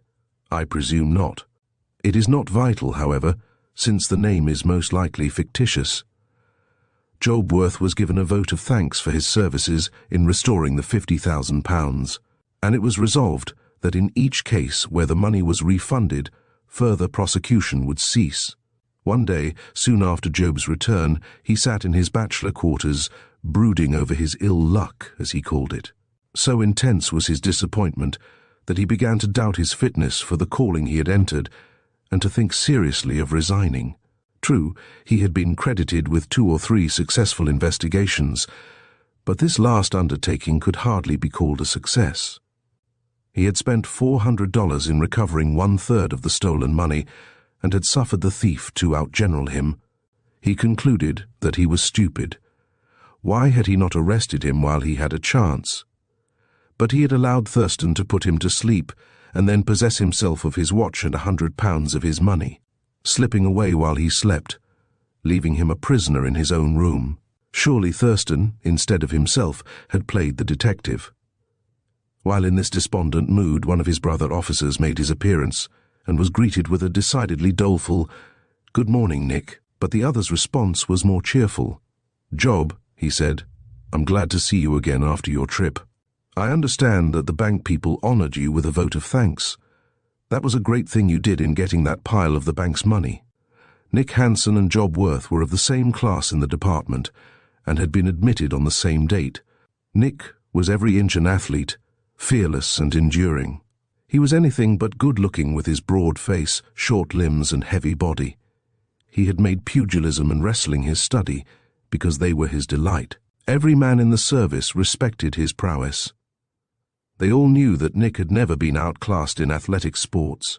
Yet, better than any or all of these qualifications were his character and disposition. He was the soul of honor and gentle as a little child. He had a gentle and musical voice. Men used to say that Nick Hansen's laugh was worth $50 a month. They called him Old Nick, but no man among them was further away from that august personage in character and personality. "Yes, Job," Nick continued as the two shook hands. "I came in to congratulate you on your successful trip, and to welcome you home again. I think the bank has done the right thing by you." It did not take many minutes for Nick to discover that his congratulations, while appreciated, were not entirely acceptable, and he went on to say, "Job, there was not a man among us that as much as suspected those kids of having done that slick job at the bank." And sure enough, this was true, and Worth unquestionably deserved credit for the original thought, as well as for the ends accomplished. And although he had not succeeded in capturing the thief, he had restored 1/3 of the stolen money. Surely this merited the congratulations of all honest men. Worth could not withstand the cheery words and more cheery laugh of his friend. Indeed, no one could. None had ever heard Nick speak an angry word. He brought sunshine with him everywhere, even when engaged in the most serious work of his profession. He was the hardest man in the department to comprehend, and yet he was without a peer in frankness and good nature. Nick's genial spirit had somewhat restored Job to his usual equanimity, and Nick knew it. "It seems, Job," remarked Hansen, "that there were 3 of those rascals, and they divided the spoils equally. Let me see Thurston, McLaren, and Blair. There is only one left. Is there no way to find out which it is? 2 have been exempted from further prosecution, and I suppose the 3rd one will be, if the money is given up. Would you know the 3rd one if you could come across him, Nick?" "Yes," replied Hansen. "I would know them all anywhere, and I think I could find McLaren. But since I believe he is one of the men forgiven having given up the money, I don't want him. Blair is the fellow we want. Goodbye, Job, I'm going away." And it was 4 months before these 2 friends met again, during which interval one of them, at least, had an eventful experience. Chapter 8. Further diagnosis. Dr. Marmion, of New York, was greatly drawn toward his young patient at the monastery, and as he saw him daily wasting away, he concluded that something more than medicine was needed to save his life. The secretary still dragged himself through each day's work, spending the evening in his room with Tom. The day after the doctor's arrival the second time, Tom being in school and Bishop Albertson away, he found himself in the office alone with Carl. He had hardly hoped for so early an opportunity to interview his interesting patient, but taking advantage of the opportunity exclaimed, "Well, Carl, you have improved, I hope, since I was here." "I fear there has not been much improvement in my physical condition, nor do I much expect any. And really, to tell you the truth, Doctor, I am almost wishing for the end," was the young man's reply. "Carl," said Dr. Marmion in earnest tones, "if you would give me your confidence, I feel sure that I could help you, and I will be candid with you. If you don't give that confidence to someone, it will only be the worse for you. Disease is not the only thing that kills." "Doctor," was the quiet reply, "I sincerely thank you for the interest you take in me, but really your words give me pleasure instead of anxiety. Truly, it is not unpleasant to be warned that I have no assurance of life. I have nothing to live for. My life is wrecked, and I have not a friend in the world. Why should I desire to prolong my life?" "Carl," said the doctor, "listen. Everything you say springs from mistaken and blind selfishness. Yours is the spirit of the suicide and coward. Surely this is unworthy of you. And besides, what you say is not true. Your life is not wrecked, only as you determine to wreck it. You say you have nothing to live for. I know of no young man that has more to live for. You foolishly and ungratefully say you haven't a friend in the world. You certainly know the contrary is true. Everyone who knows you is your friend. Is Bishop Albertson not your friend? Is Tom not your friend? Is that sweet young girl in the other part of the house, whom you have caused to give her innocent heart to you, not your friend? By some mistake you have crippled your life. But the good Lord, who pities his erring child, will help you to redeem and make it both useful and happy. Bear with me, Carl, when I say, if you know that there is a way by which the usefulness and happiness of your life may be restored and redeemed, and you refuse to adopt it, you will be guilty of self-murder. Forgive me for these seemingly harsh words. God knows they are true, and my only plea for thus speaking them to you is my love for you. I cannot refrain." Carl sat with drooping head and with tears coursing down his pale cheeks. For a moment or two he sat silently sobbing. His whole frame was shaking, and looking up with a woebegone countenance said, "Doctor, let me come to your room tonight after chapel prayers." "Very well, I shall be glad to see you," said Dr. Marmion kindly, and rising he went out, leaving Carl alone. At the close of the evening service the doctor and Carl found themselves alone in the vestry. The younger man took from the pocket of his top coat a package, and handing it to the doctor, said, "I want you to take this package and open it. It will tell its own tale." Somewhat surprised, the doctor went to a stand close by, and did as he was requested. The next moment he stood speechless with astonishment, for he held in his hands money, English banknotes, more than he had ever before seen. What did it all mean?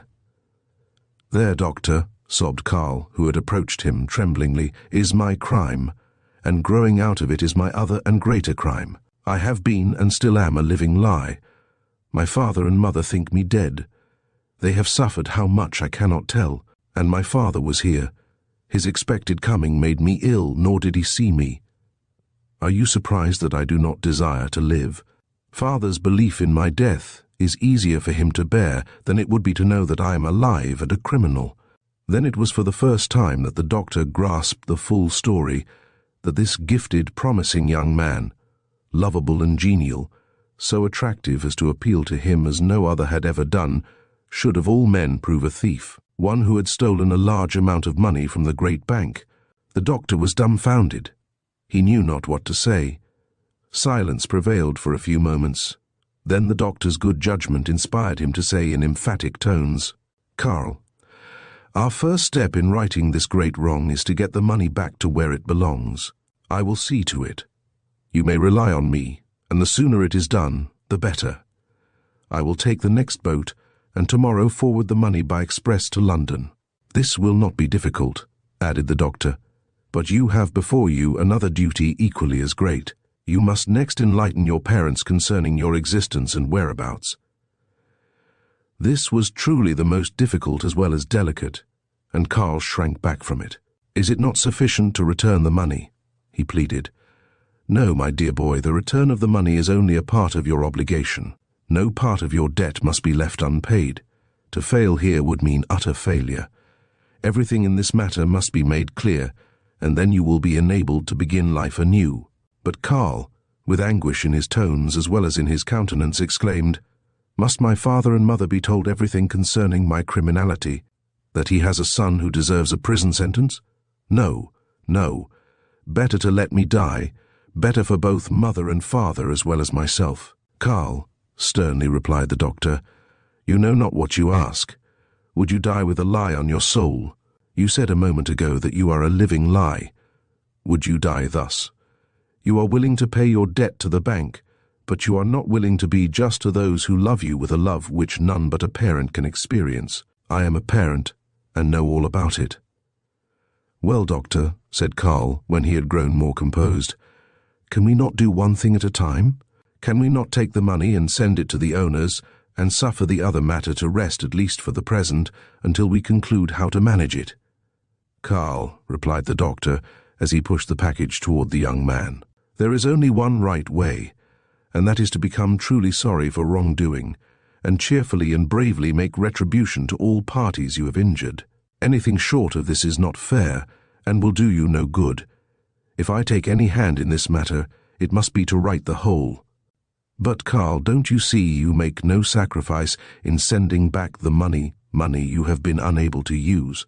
Had you been able to use it, it might have been very different. It doubtless would have been. Its return is not necessarily an evidence of either penitence or reform. It is simply a confession of defeat. A coward can give up that which he cannot use to his convenience. And is it possible, after all you have said about being a living lie, is it possible that you are unwilling to pay any part of the price of your unfortunate actions? Penitence is like charity, it never counts cost. It is a godly sorrow for sin, and is willing to accept results, be they ever so bitter." "Doctor," said Carl in complete surrender, "let it be so. I am willing to pay the price, even to death. I plead no more for my own sake, but I would, if possible, save those who love me from humiliation and agony, which to them would be more terrible than death." "Here you mistake again," replied the doctor. "You imagine that your father's pride is stronger than his love." "So I do," stammered Carl. "I believe that my father would much rather believe that his son is dead than to know that he is a criminal. There has never been a stain on my father or mother's name until I brought this one upon it, and the holy office he occupies. Then they have lived through the anguish of believing me to be dead, and it is terrible to think of bringing into their declining years a deeper sorrow. Ah, believe me, doctor, it is not my happiness I desire, but to save them from deeper pain. If I am acting wrongly, I pray God, whom I now ask for pardon, may direct me aright." "I greatly fear," replied the doctor, "that you are only willing to be directed in your own way, but I must leave you. The boat passes Centerville in an hour. I will take the money and send it by express on tomorrow's steamer. As has been told, the money was duly received by the cashier of the Bank of England. As Mr. Bone opened the package, he discovered that the notes had been first wrapped in a sheet of substantial letter paper and sealed at both ends. As he was about to drop this wrapper into the wastebasket, his eye caught sight of a watermark. The letters were C.A. Marmion, N.Y., USA. Thinking that this might prove important, he preserved it for future reference. He laid it upon his desk, and a few days later he wrote and mailed the following letter. London, May 25, 18. Mr. C.A. Marmion, New York, USA. Dear Sir, a few days since I received an express package containing £50,000. The signature was to us unimportant, as we felt sure it was not the name of the writer, but your paper bears the imprint watermark of your name, and I concluded that you are interested in the matter. So, I take the liberty of addressing you. Enclosed, find an announcement we have made in many papers. The directors of the Bank of England have now received 2/3 of the amount stolen, April 11th, 18, and hereby announce that the persons who have the remainder of the stolen money, if they return it, will not be prosecuted. Stephen Bone. Chapter 9. Home Banking. A failure in the upper suburb of Montreal, Canada, stood an unassuming cottage in the midst of a spacious and well-kept lawn and garden.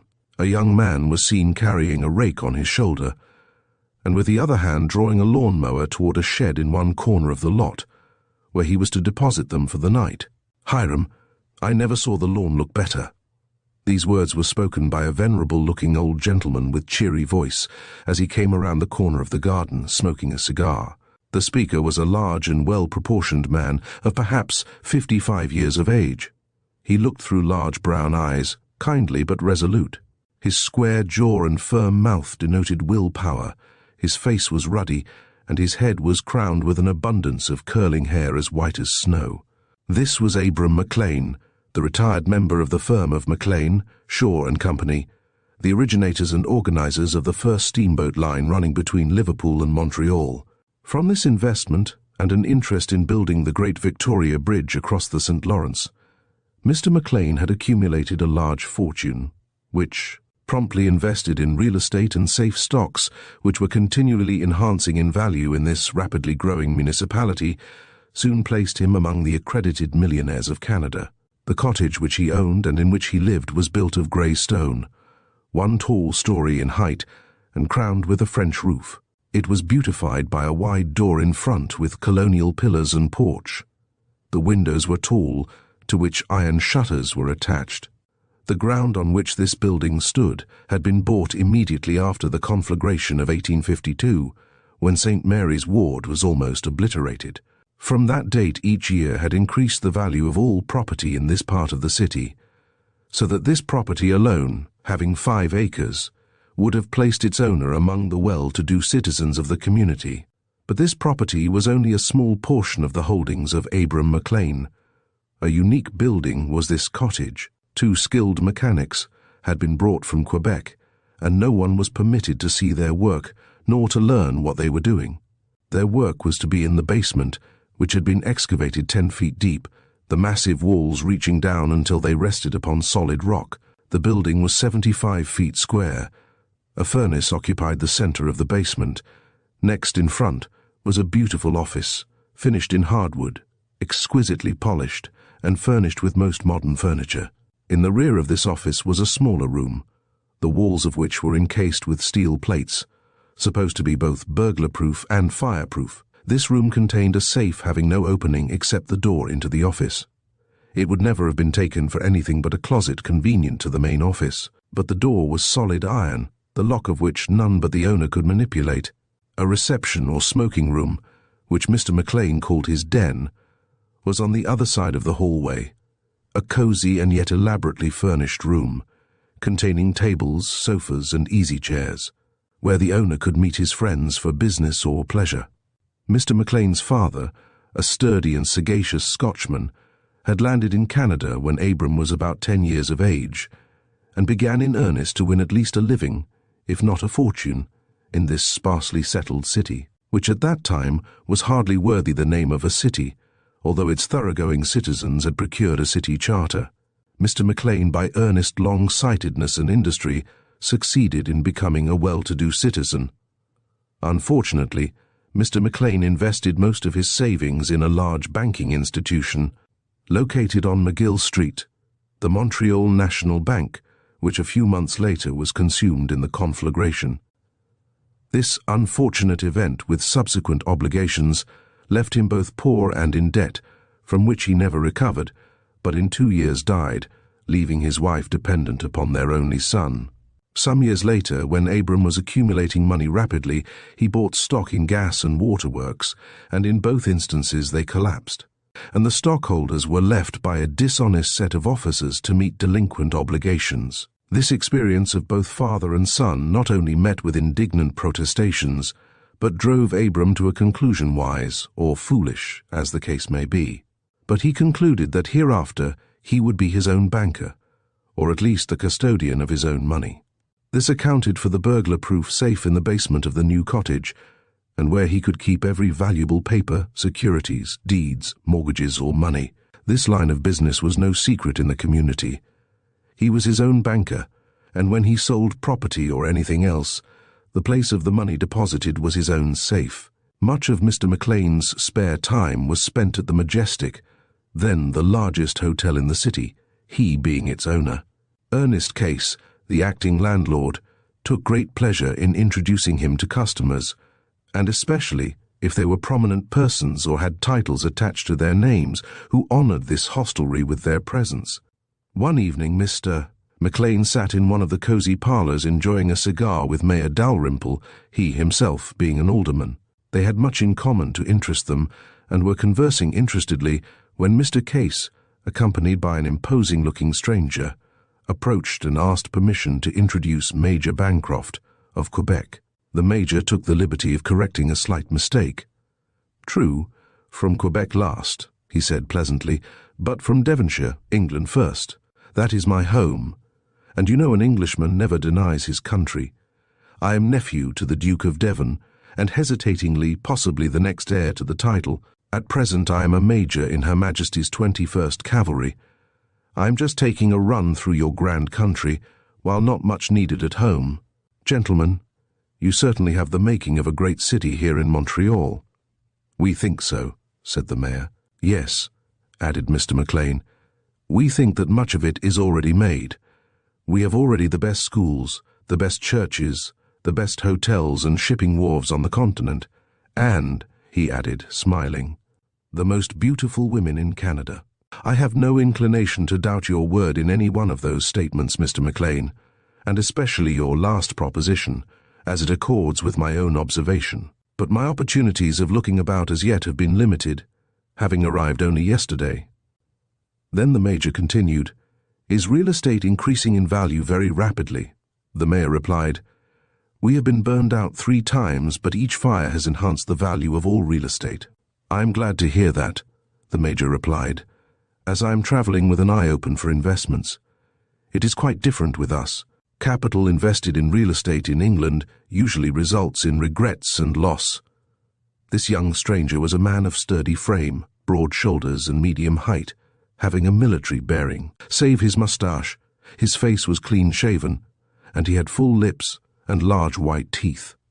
He looked to be possibly 25 years of age, and would have been called good-looking anywhere. Both the resident citizens invited the Major to call at their places of business before he left the city. This he promised to do. A few days later, Case, in a joking sort of way, remarked to Mr. McLean, "I think some of your landowners ought to sell Major Bancroft something in the way of real estate. He has plenty of money. I have 50,000 of his money in my safe, and he seems to be aching to invest it. I am quite willing to sell him some city stock if he will give me my price," remarked McLean. "But I imagine he wants something bigger," said Case. "Why," muttered McLean, "I don't want anything better or bigger."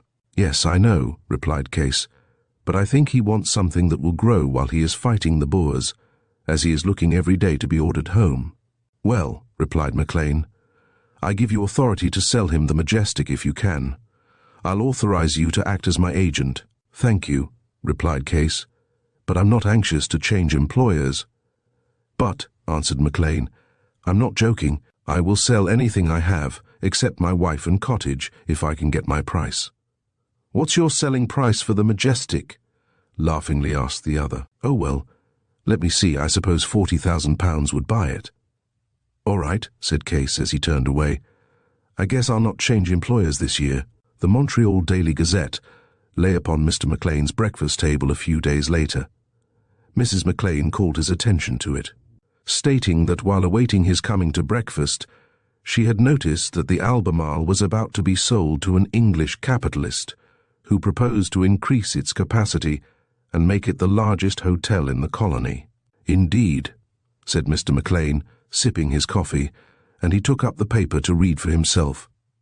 Glancing first at the money market, his eyes next sought for local items, and he read the following article, "Changes in Real Estate.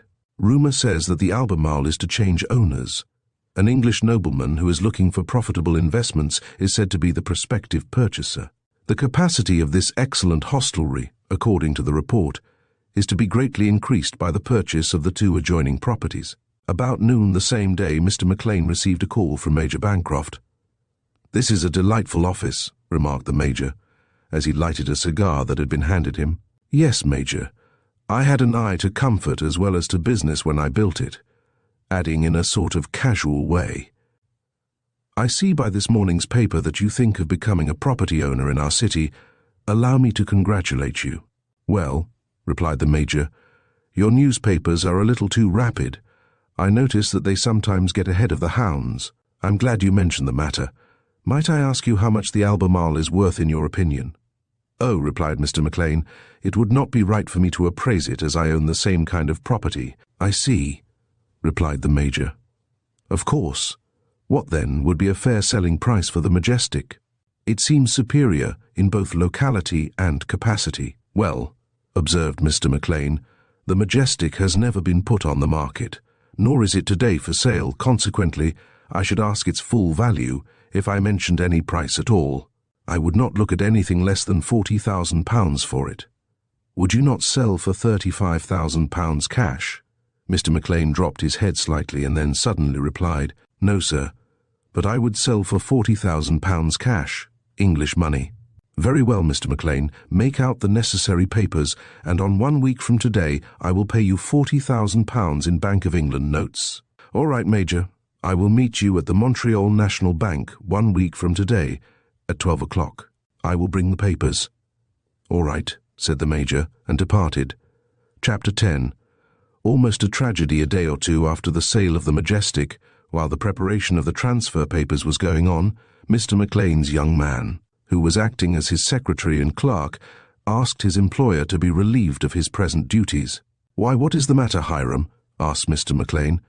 "Don't you like your job?" "Yes, sir," was the prompt reply, "but I have got a place that suits me better, and besides I shall make more money." "Where are you going?" "Major Bancroft has given me the chief clerkship at the hotel." "Ah, I didn't know that you had met the Major. What will he do with Case?" "I do not know." "Well, it will be several days before he gets possession. When do you want to leave me?" The reply was, "I should like to be released tonight, as Mr. Case is going to show me how to do the work." "Very well," replied Mr. McLean. "Come to me tomorrow morning and I will settle with you. Nick Hansen, Genesee House, Buffalo, NY, USA. Come quick. Your man is here. Rices, Montreal." Hansen received this telegram at 7 o'clock in the morning while eating his breakfast in the old Genesee House, Buffalo. In 30 minutes he was on the Niagara Express. That night about 10 o'clock 2 men walked into the public room of the Majestic. Just outside the office door, in a lounging chair, sat the prospective landlord, as everybody called him. One of the newcomers was Ben Loring, a well-known detective of the Montreal department, the other our old friend Nick Hansen. "Hello, Blair," exclaimed Nick, in his usual jovial tones, as if greeting an old friend, as he confidently held out his hand. At that instant, instead of receiving a handshake, he received a tremendous blow on the neck, just the place which pugilists aim for. Nick staggered and almost fell. This blow was not struck by the Major, but by his new clerk, who had not been observed by either of the newcomers. "Two can play at that game," muttered Ben Loring, as he felled Hiram to the floor with a sweeping blow, and in half a minute Ben had his nippers on the young man's wrists. "I'll teach you to interfere with an officer in the line of duty," he added. In the meantime, as Nick staggered up, and the Major saw him gaining his equilibrium, he succeeded in drawing a revolver. But as he raised it to about the level of Hansen's breast, that athlete kicked the hand that held it, and the gun flew upward, struck the ceiling, was discharged, and fell harmlessly to the floor, while the dislocated hand of the Major dropped helplessly to his side. The other wrist was instantly handcuffed, and within a few minutes both landlord and clerk were helpless prisoners on their way to the police station. Arriving at that place, they were duly searched by an officer and their pockets emptied. From the Major was taken a receipt signed by Case for a package of money said to contain £50,000. Then a doctor was found to examine his crippled hand. There was a compound fracture in addition to the dislocation. It was now nearly midnight. After the injured hand had been properly treated and dressed, the prisoners were locked up, and the officers returned to the hotel, where Case handed over to them the package of money. The two officers examined the notes and, finding them to be as the Major had represented, departed with them in their possession, pending the proper disposition of the case. When they were gone, the two detectives sat discussing the event that had just occurred. "But who is the fellow that gave you the lick which so nearly put you to sleep?" asked Ben. "Oh, that is Thurston, who is at the bottom of this whole Montreal scheme. He came here and learned that McLean had a safe of his own and was the custodian of his own money. And knowing that no bank would receive one of these notes, since they have all the numbers, and that McLean would in all probability give no particular thought to the matter of the numbered notes, they both determined to risk buying and paying with this marked money, hold the property a while, sell out, if necessary, for less than they gave, and, by selling, get hold of money that they could use. "Nothing plainer," said Ben when Nick had finished, "and tomorrow was the day set for closing the deal and turning the property over to the new owner. This Thurston," said Nick, "is the fellow that slipped away from Job Worth, taking Job's watch and £100 of his money." Just as they were about to go to bed, Mr. McLean arrived, and in the conversation which ensued made it clear that while deploring the unfortunate developments in the case, he really entertained no regret in having failed to dispose of the Majestic. The next day a consultation was held at the Montreal Police Headquarters. There were present Nick Hansen, Ben Loring, the Chief of Police, the Mayor of the city, two attorneys, Mr. Cross, cashier of the First National Bank, and Mr. McLean. The money was produced, together with the announcement issued by the Bank of England, and the cashier showed the list of numbers of the missing notes. The next point considered was the official assurance of the Bank of England that should the money be returned, prosecution would cease. All the money had been captured or returned, and yet they had two of the men prisoners. What should they do with them? It was finally agreed to set them free. Before this was done, however, Hansen cabled his chief in London identifying Thurston as the man who had robbed Worth in Evansville, Indiana, but received the answer that Thurston would not be prosecuted. Upon receipt of this order, both men were allowed to go free, and Nick in a few days sailed for Liverpool. The Major was taken to the hospital, but despite the most careful treatment, two of his fingers were lost. He went from bad to worse, and was finally reduced to the state of a wretched pauper, but ever bearing the derisive title of Major Bancroft. They all remembered him as the thief who bought the Majestic. Such was the end of a young man whose future had been full of promise, the brightest student of his class in Borough Road Institute, a poor pauper, unpitied by all who learned the history of his life. Thurston secured a place to drive an omnibus to and from the railroad depot to the Majestic Hotel. He is now an old man, white-headed, unknown, forgotten, unloved, and alone. Oh, the pity of it! Two young men of good parentage and of more than ordinary ability, with gracious opportunities, wrecked in early manhood by mad and reckless ambition, haste to become rich, and after the sacrifice of honor and self-respect and the securing that which they had coveted, could not use it for any commercial purpose. Thinking that its possession would make them rich, they became poor indeed. They now drop out of our story, followed by our deepest pity and commiseration. Chapter 11.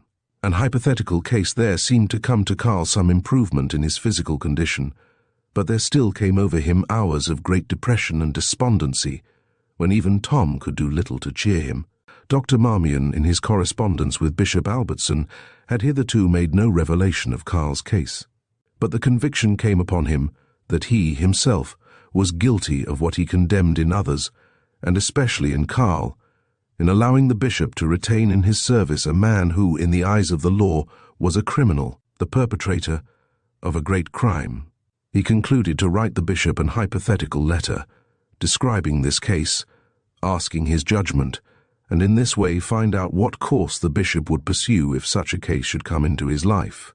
And he wrote the following: "My dear Bishop Albertson, to whom but you can I go for advice in an important matter, which at this time is causing me much perplexity? I feel sure that your conscientious judgment will help me to arrive at an equitable conclusion. To you this may be hypothetical, but to me it is much worse. Suppose, then, a young man, well-born, and so far well-trained, at 20 years of age, away from home, falls into bad company, and, yielding to temptation, commits a great crime, but, escaping by a bit of sagacious stratagem, succeeds in causing his parents to believe that he is dead and mourn him as such, wholly unsuspicious in their minds that he has committed a crime. In the meantime, he, in a distant land, lives a useful and honorable life, deeply repenting the sad mishap of his life and fully redeeming his crime, so that no one but himself and the unhappy parents suffer by his unfortunate act.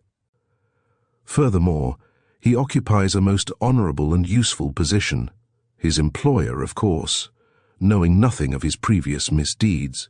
Now, as already has been inferred, this young man is living a pure and honorable life, loved by all who know him, but he claims that to reveal to his parents the fact that he is alive would entail more and deeper sorrow upon them than to allow them to continue to believe him dead.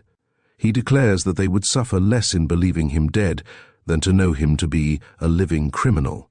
Now, my dear Bishop, I write this note to you, calling it hypothetical, but to me it is more than hypothetical, it is a real case. This young man is one of my patients, and I love him as dearly as if he were my own son for his noble qualities and his sincere penitence, as well as for the pure life he lives. His physical condition is indeed precarious, and I feel sure that his life will be shortened unless he receives relief. Kindly give me your righteous judgment of this case. I have his confidence and cannot betray it, hence the secrecy of this inquiry. Sincerely yours, Marmion. A few days later the doctor received the following. My dear Dr. Marmion, your hypothetical note is here. I have read it several times with increasing interest and with a prayerful desire to be able to assist you to arrive at a righteous decision in what seems to be a very important matter. First, you say, if I understand correctly, that restitution has been made to the parties against whom the crime was perpetrated. That is well and so far satisfactory. But second, the crime was a double one. When that wrong was righted to the first parties, then the second parties, in the deception practiced upon them, suffered more and longer than the parties of the first part, so that really the crime is only partially expiated until the wronged parents are undeceived, and he has made his peace with them. I feel safe in saying that this young man will never be happy, nor his physical condition improved, until he pays the full price of his sin. All who have been wronged must be righted. Depend upon it, his life will be chaotic, unreliable, and unhappy until he makes a clean breast of it to his parents. When he does this, if I were his father, I would take him to my heart and give him a father's love and forgiveness. If I were his employer, and he came to me honestly confessing his sin, I should not dare to withhold either my confidence or my love. I should pity as a father pities, and I should say, Go, sin no more. Now, my dear doctor, in conclusion, this son, not you, should be the one to undeceive the parents. I can and do understand the delicate reason which actuates him in fearing to undeceive his parents in regard to his being alive, while they have and do believe him dead. If you can remove this deep impression from his mind, all will soon be right. But he must do this himself, not by letter either. He must go to his father. Yes, he must arise and go to his father. Affectionately yours, Albertson. The bishop sat in his office 6 feet away from his secretary while writing this letter of reply, and when he had concluded it, he did, as was his custom in his correspondence, passed both letters over to his secretary to read aloud. In a few moments, Karl picked up Marmion's letter. After reading a few sentences, he halted, saying, Bishop, this seems to be a confidential letter. Shall I continue? Oh, yes, replied the bishop. There are no names mentioned. Read on. I want to know if my answer sounds right, and I can learn that best by hearing it read. Karl had grasped the spirit and meaning, and he already knew what was coming. But he proceeded, and somewhat hesitatingly read it through. Having done this, he was in the act of handing both letters back, when the good bishop, with a wave of his hand, said, Now read my reply, please. That is the most important thing. Read slowly, please. The dismayed secretary felt that this was indeed crucifixion. Why had not the doctor spared him this? Did he not know that the letter would come under his eye? His first thought was to decline under the plea of nervousness. Then he thought this would be cowardly and unmanly. No, He would read, and at the close would decide. The bishop was a poor scribe, and his writing was always difficult to decipher. So, taking this as an excuse, he plodded along slowly, and thereby gave himself a chance to hide his real feelings. But still he found this a difficult task, for his voice trembled perceptibly, and when he came to the latter part, where the father said he would welcome his son back to his home and heart, he stopped. His head dropped upon his hand on the table, and the paper fell from his grasp to the floor. The bishop arose quickly and caught him in his arms, or he too would have fallen. In a few moments, with the assistance of Alice, Carl was laid upon 2 chairs. The bishop, with the assistance of the registrar, who was hastily summoned from the next room, bore the unconscious secretary into another room and laid him upon the bed. The terrible strain had been too much for the young man's weak condition. It was not long, however, before he slowly opened his eyes and, looking up, he saw Alice gazing at him with anxious solicitude, while with her soft hand she was bathing his temples and brow. Then all the circumstances came back to him, and he heard the gentle voice of the young girl bending over him. "Carl, dear," she was saying, "you are better now, and will soon be all right again." "Alice," said the young man faintly, "I shall never be all right again. It is too late." "No, it is not too late, Carl," was the smiling reply. "You have many happy years before you. You are not strong. You must have a rest, and then your strength will return, and so will your courage." Mrs. Albertson came in at this point, bringing a cup of tea and a wafer, and succeeded in getting the patient to drink the tea. Then the bishop returned quietly and took a chair by the bedside, and soon both ladies retired. This incident had been a revelation to the slowly acting powers of the bishop's mind. A quicker perception would have grasped the whole case much sooner, and might have obviated much trouble. But now the revelation had forced itself upon the unsuspecting mind of the prelate. Now he fully understood Dr. Marmion's letter, and also the cause of Carl's fainting. All his fatherly instincts were aroused, and taking the hand of the revived youth, he said very tenderly, "My poor boy." "Oh, Bishop," sobbed the young man, "let me go. Turn me out.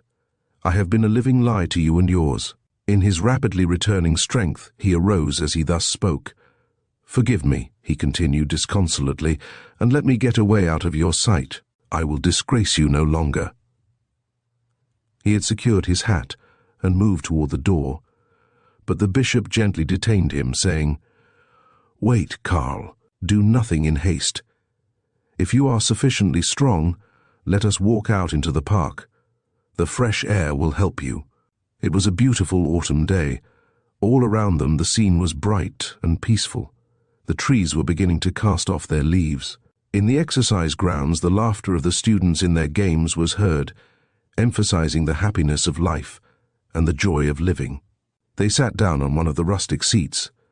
After a few moments of silence, and when Carl seemed to have become more calm, the bishop in a subdued tone said, "My dear boy, I am glad this hour has come. You have my sincere forgiveness as well as my unbroken confidence.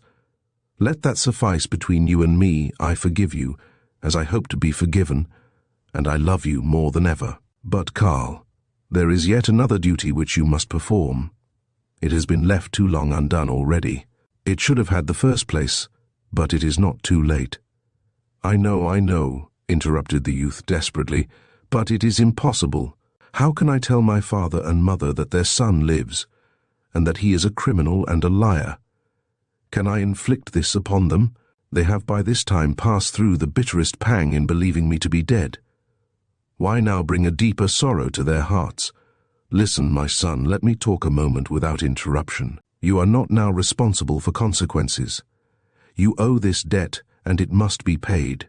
It is just as much a part of the debt you owe, yes, just as much as the money that you returned. You cannot repudiate it and retain your self-respect. No man can respect himself any more than he can respect another who is able and yet refuses to pay a just debt. Now you have paid your debt to the bank, and they have forgiven you. You have confessed your fault to me, and I gladly pardon you. And this confession and repentance enhances my love for you. Now, think you that your father and mother will do less? You are both unjust and unkind to him whom I have known and loved from my earliest manhood. And I must also add that if you still refuse to pay this part of your debt, my confidence in your repentance will be lessened." "Bishop," said the youth slowly, as if weighing well his words, "I see it all now, but how can I do this? Can you not, will you not, write to my father?" "No, Carl," was the reply. "You must, in response to your honest heart, do this yourself, nor must it be done through a letter." Carl was thoughtful for a few moments. Then he arose. "Bishop," said he, "I will follow your advice. I will leave at once for England." "This, my boy," said the bishop, also rising, "is what you must do. I was sure you would see it in this light. It is the only course." At midnight, Carl caught the New York boat, landing in that city in time for early breakfast. Carl could not pass through the city without calling upon his kind friend Marmion. The doctor was delighted to see him, and especially when he learned the young man's errand, that he was on his way to pay the last installment of his debt.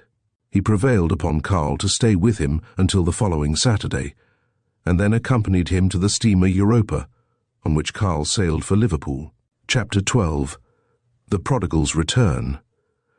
The Right Reverend Leonidas MacLaren, Bishop of Durham, paced his room with nervous tread that was uncommon with him.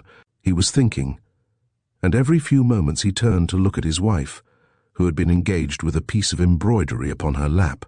The day was closing, and a soft melody from the piano, at which the young daughter sat, was the only sound which broke the stillness of the twilight hour. Frequently at this hour, the little family found themselves indulging in thoughts of the sad experience which had come to them. More than a year and a half had passed since had been enacted the tragedy which brought to them their great trouble. And yet resignation had hardly been perfected. A sad, lingering hope still clung to them even in the midst of their apparent despair. "Tomorrow would have been his anniversary day," murmured the mother sadly. "Who knows but that after all he may come back?" "My dear," said the bishop, pausing in front of her and laying his hand gently upon her shoulder, "I think we mistake in trying to deceive ourselves. It is better to cultivate the spirit of resignation." At this moment, Joseph, the houseman, entered and quietly approaching the bishop, handed him a card. Glancing at the card, the bishop said, "Conduct him to the reception room. I will be there presently." Written with pencil on the card were the words, "A stranger desires to see you." That was all. The bishop laid the card upon the stand by his wife's side and left the room. The visitor's back was toward the bishop as he entered. He wore a long duster and held his hat in his hand. The bishop's quiet salutation caused the man to turn partially around, and at the sight of his face the bishop started slightly and asked, "Whom have I the pleasure of addressing?" "Father, don't you know me?" burst from the visitor's lips, and then his eyes fell, as if he were overwhelmed with a sense of shame and remorse. The bishop raised his hand in a gesture of blank amazement. Surely this mature man could not possibly be his son. But at this moment his wife pushed past him, exclaiming, "It is Edward! It is Edward!" She threw her arms around Carl's neck, and the next moment he was supporting her unconscious form, for she had fainted. The bishop, recovering from his astonishment, assisted Carl in placing her upon a sofa, and an instant later Eileen, the daughter, was at her side. The bishop embraced the trembling, tearful prodigal, but could only inarticulately murmur, my boy, you have come back, you have come back. Can it really be you, Edward?" "Yes, father," sobbed the young man. "I am indeed Edward, your son, but I am no more worthy to be thus called. I have sinned, father, against you and in heaven's sight." "Sinned," said his father, still embracing him. "What of that? Are you not my son, and are you not living? Oh, how is this? We had so nearly given you up, nor was his sister's welcome less affectionate." "You are my brother Eddie," she exclaimed, kissing him fondly, "and you are alive. You were not drowned. Oh, we hardly dared to hope for this." The mother's eyes at last opened, and she motioned for her son to come and sit by her side on the sofa. Then, with mother's arms around him, and father and sister near, he told the sad story of his fall, with all the consequences that had followed, the return of the money, and his confession to Bishop Albertson. "The Lord has forgiven me," he said, The bank has lost nothing and forgiven my crime. Bishop Albertson has blotted it all out and loves me more dearly than ever, and gives me as before his full confidence. But all this was not sufficient to give me peace, and I have crossed the sea to confess to you my sin against you, and ask your pardon." The mother's arms were around his neck, the father's hands were upon his head, and Aline held his hands in her own. All wept in silence a moment or two, but the tears were tears of joy. Then the father spoke with trembling voice. "My son was dead and is alive again," he said. "He was lost and is found. Pardoned? Yes, joyously pardoned. Forgiven by heaven, forgiven on earth. My heart gratefully pardons all your errors toward me and mine. And now, my son, consecrate yourself this day to God's service, and may your future life be so loyal and noble that he who has been so loving and forbearing to us all and restored you to his favor may at last crown you with well done, good and faithful servant." It was past midnight before they became aware of it. Joseph came in to escort Mr. Edward, as he familiarly called him, to his room. But the young man excused himself, since he had engaged a room at the hotel and his baggage was there, but tomorrow he would come to them. He returned to his lodging, where he slept, as he had not slept during 1.5 years. The next day was a great occasion at the episcopal residence. The early morning service conveyed the strange but glad news to all who were present that the good bishop's long-absent son had returned, and they in turn transmitted it to their friends. He was supposed to have been drowned more than a year ago, and this day was the 20th anniversary of his birth. The house was filled with callers from early morning until late at night, and thus it was for many days. If anyone associated the reported drowning with the event of the bank robbery, they never so expressed themselves, nor was his whereabouts during his absence discussed in other than a friendly way. Nevertheless, the returned wanderer was not wholly at ease. He suspected that the kindly and refined nature of these friends silenced many questions which doubtless were in their minds, and often a lull in the conversation filled him with fear and dread of an inadvertent inquiry. Chapter 13. The New Life. The chief regret now in this young man's mind was the loss of 2 college years. Bishop Albertson greatly desired his return to the monastery to take up and finish his collegiate course and receive his diploma from that institution. But the father seriously objected, because this would necessitate his absence again from home. After much discussion and correspondence, the 2 bishops concluded to leave its decision to the young man himself. As soon as Aline learned this, her woman's sagacity told her what the decision would be. She had her brother's confidence, young as she was, and he had shown her Alice's photograph. She was correct in her conclusions. It was not many days before he made known his determination to return to the monastery and finish his studies. This would only take 2 years. Edward McLaren now felt how irksome this change of name would be among his friends at the monastery, for there he was known only as Carl, but this must be met honestly, so he returned at once to his true name in all his correspondence. Edward's expected return to the monastery was hailed with delight by all.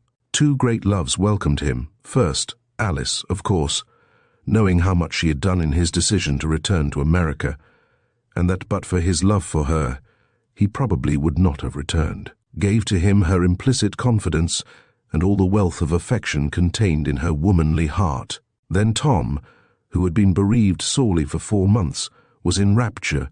He, however, could not tolerate any name but the old one. Carl, nor was Bishop Albertson far behind these 2 in his expressions of affection and confidence. All matters of business of a secular character were placed in Edward's hands, and his judgment was seldom overruled. But, finally, on account of his studies, Edward had to give these up. So with great reluctance he resigned his office as secretary. This was greatly regretted by the bishop, but he could not conscientiously oppose it. But at the suggestion of the retiring secretary, Alice was appointed to fill the vacant place, with the promise that Edward, when possible, would render her his assistance. And thus the collegiate year commenced. The number of students matriculated was larger than ever before. Edward again assumed charge of the organ and was recognized as music director of Monastery University and Church. Tom, too, was entered in the last year of the preparatory department. Edward and he still occupied the room at the farm known as Carl and Tom's room.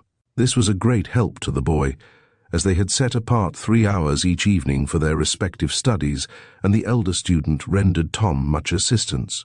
At the close of the year, Tom passed out of the preparatory department and was admitted into the classical course, and Edward McLaren entered upon his senior year. Edward was likewise recommended as a licentiate for the ministry, but the committee ordered that before this should be fully granted, the old custom should be observed, and he should preach a trial sermon. And the date was set for that occasion. If possible, this occasion was of more importance to Tom than to Edward. He was continually referring to it and hoping that it might be a great success. The committee had appointed Sunday afternoon as the time, and the service was announced throughout a wide territory. The day for the sermon was clear and beautiful. The bishop and faculty were surprised at the amount of interest shown. Many persons remained after the morning service, having brought their luncheons with them, and as the appointed hour, 3 o'clock, approached, it was seen that the college chapel would not contain the great crowd, and it was concluded that the service must be held in the auditorium of the church. The large audience room was filled to its utmost capacity. It was truly an ordeal for the young man to pass through. Tom was the most nervous person in the 1200 present. "Will my Carl stand the test?" asked Tom of himself, but of course he would. 2 young clergymen had charge of the opening exercises. Alice presided at the organ, and a full choir rendered the music, doing justice to the hour and the service. The young preacher was pale and somewhat nervous when he arose to announce his text. At first he could scarce be heard 10 yards away, but he quickly corrected the fault and went on with fuller confidence and courage. He spoke from Psalm 119:59. "I thought on my ways and turned my feet unto thy testimonies." Thinking is royal, he said. Thought is king. Everything of beauty or usefulness is the child of thought. Here is the distinction between man and the brute. Here is the cause of difference between the savant and the savage. And here is the difference between men. Some think, others do not, and what fields for thought are spread out before the human mind. For instance, nations and cities once great and influential are now blotted out. Babylon, Rome, Palmyra, Jerusalem, what destroyed them? They refused to acknowledge God, and he left them to perish. They forsook God, and he left them. Again, notice the nations that have come up out of barbaric obscurity to become the world power today: England, Germany, the United States. What has thus lifted them to their peerless position? They acknowledge God to be their God, and King of all kings and all nations. Surely, then, this is a nation's palladium, just as it is the individual standard of character. Emmanuel, God with us, and to think of ourselves is truly ennobling. I do not mean as the egotist thinks, but to think of our individual capacity and obligations. The Greeks had a motto over their temple at Delphi. It was "Know thyself." To know ourselves is the beginning of wisdom. Young men, learn to know yourselves and your responsibility, but none of these is the subject of David's thought. I thought on my ways, our ways toward God. We have not treated anyone as we have treated God. We have shut him out of our homes, lives, hearts, while he stood at the door knocking, while he cried, "Behold, I stand at the door and knock." Men live through years without thinking of God, until illness or affliction comes. Then they call upon him for help. It is indeed humiliating to think of our ways toward our dearest friend, who loves us and gave himself for us. It is wise and should also be profitable to think of our ways toward our fellow men. We have not always treated them as directed by God's word. How selfishness has inspired our conduct toward them in many instances. Who of us today can look back and see ourselves ever doing to others as we would have them do unto us? Who of us can say, "I have always loved my neighbor as myself"? Well, might this be the cry of David's repentant heart? He thought of a brave and honest soldier, whose wife he coveted, and in order to possess her he ordered the soldier to be placed in the most dangerous place in the battle, where he was slain. First, murder, next, adultery. Well might David's soul cry out, "I thought on my ways." It is not likely that I am at this time speaking to anyone who would be guilty of such gross sins as here cited, but you, citizens of this fair commonwealth, nevertheless, can well afford to consider your ways toward your fellow men, remembering that no man has come to the full stature of Christian manhood who does not love his neighbor as himself. Now, in conclusion, your thinking brings results. David turned his feet unto the testimonies of the Lord. Thought, if worthy of the name, prompts a man to do something or to leave off doing something. With strength and effectiveness, the young preacher dwelt upon the latter part of the text, and closed with a warning against procrastination, declaring it senseless, dangerous, and, in many cases, cruel. The doxology was sung, and the people began to disperse, though many of those present pressed toward the chancel to congratulate the young preacher. The bishop, too, was generous in his words of praise. "The Lord thinks kindly of you, my son," he said warmly, "or you could not have preached that good sermon. God bless you." That evening, and for several days afterward, Tom was exultant. In his estimation, no man had ever preached such a sermon in the monastery church at the opening service, not even Bishop McLaren himself. "Mother," cried the lad, as he returned to the farmhouse, "don't you think that my Carl preached better than his father?" "I don't know about that, my boy," was her reply, "but I know that he preached a noble and practical sermon today." "Yes," she added, "I think it was remarkable as a first attempt." Chapter 14. An undreamed of promotion. 3 years have passed since Edward McLaren preached his trial sermon. 1 year later he graduated, and then came a surprise. At the annual meeting of the Board of Trustees, the Reverend Peregrine Worth, D.D., Professor of Greek and Greek Literature, submitted his resignation. He had occupied his present chair 18 years, but the infirmities of age were reminding him of the need of rest, and he felt that a younger man might be able to do better work.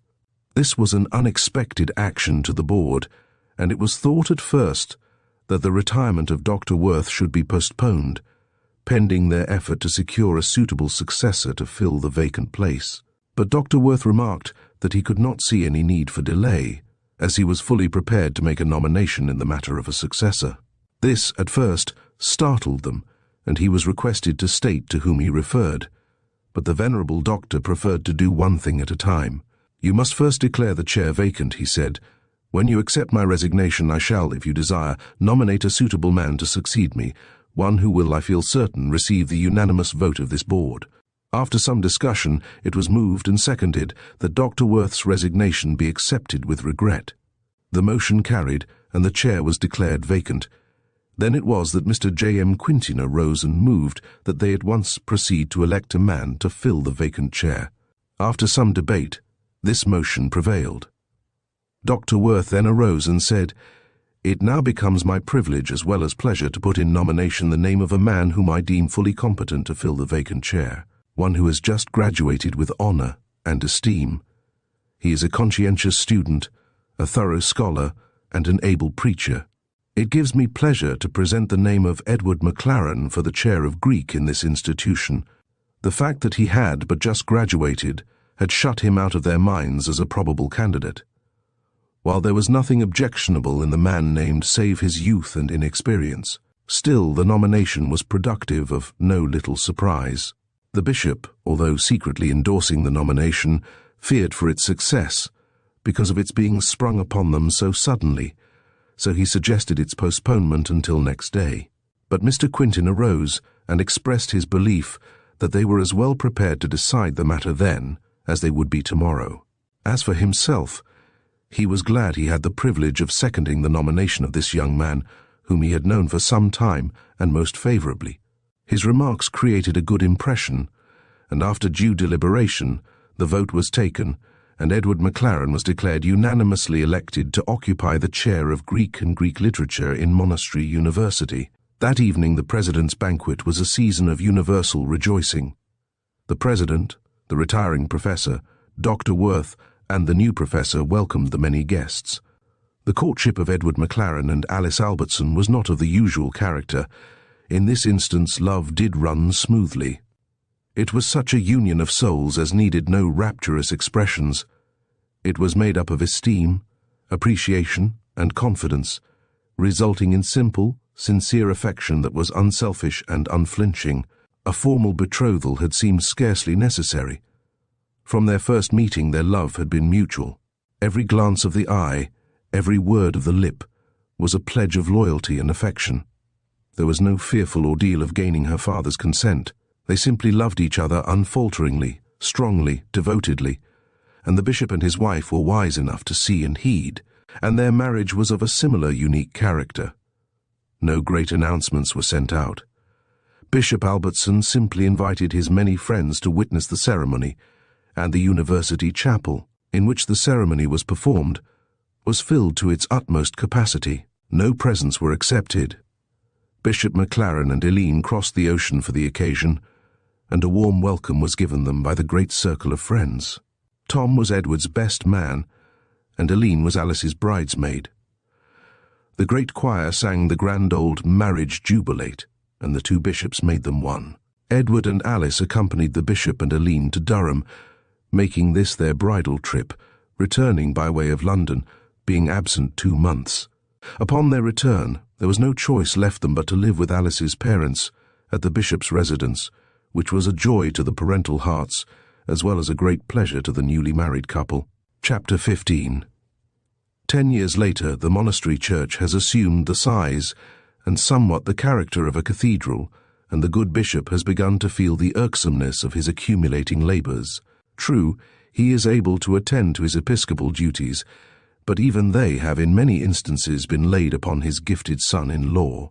This has been almost entirely true of the university superintendency, so much so, in fact, that McLaren has acquired the title of dean and is now seldom addressed by or spoken of by any other official title than dean. Alice has become quite matronly, and her 2 boys, Leonidas and Tom, make cheerful the episcopal residence and enliven the episcopal heart. The students in the preparatory department speak of her as Mother McLaren, because of her sweet and loving guardianship, and the older students bring their trouble and confidences to her for comfort and advice. Tom Sparrow, after he graduated, spent 3 years at Heidelberg and won the degree of Ph.D. But while these honours came to Tom, and still greater honours had come to McLaren, they were still the same to each other. To Tom, McLaren, although addressed as Doctor by others, was still my Carl, and in return, the younger man to McLaren was simply Tom. Nothing seemed able to change these relations, nor did the parties' most deeply interested desire to change them. Tom, in his travels, had been to Durham. Yes, it turned out that he had spent much of his spare time in that ancient city, and that his home at those visits was usually at the episcopal residence. Tom and Eileen had met at McLaren's wedding, and it did not take long for the old story to find a place in their lives. Of course, anyone from America who was acquainted with their son was welcomed by the bishop and his wife, but knowing the intimate relations existing between these two, Tom was made doubly welcome.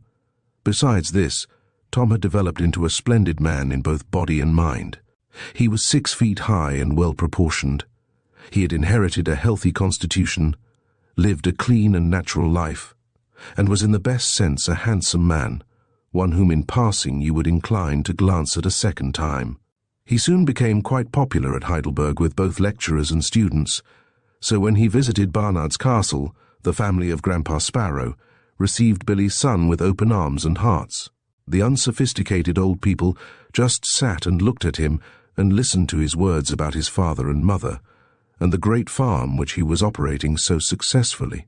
Cliff Farm was a little more than a mile from Barnard's Castle, and as Elder Sparrow was very popular with the people, many of them came to see Billy's son, both young men and maidens. And many a delightful time they had together. Though gifted with personal grace of person, Tom's real attractiveness was his naturalness. He was just as simple and natural as when, years ago, he went to the warehouse and talked to God about Carl. And so now at 21, he had a pleasant greeting and a happy word for everyone. The young girls were charmed, and the young men listened admiringly. He talked to the young farmers about farming, horses, breeds of cows, sheep hogs, fertilizers, until the young men went away feeling that they knew but little about real farming. The aged rector of Ascension Church, who had known Billy when a child, came to Cliff Farm to see Billy's son. He likewise knew something of the monastery, and more about Bishop Albertson. with whom he had been associated in his collegiate days at Oxford. The aged clergyman was much interested in the curriculum at Monastery University, and perhaps no one was better able to satisfy his quest than Tom. Tom might safely have written, if such had been his ambition, Veni Vidi Vici, but nothing of this spirit inspired this young man of nature. And perhaps while he would not have been adjudged a remarkable scholar, yet he was an encyclopedia of general information.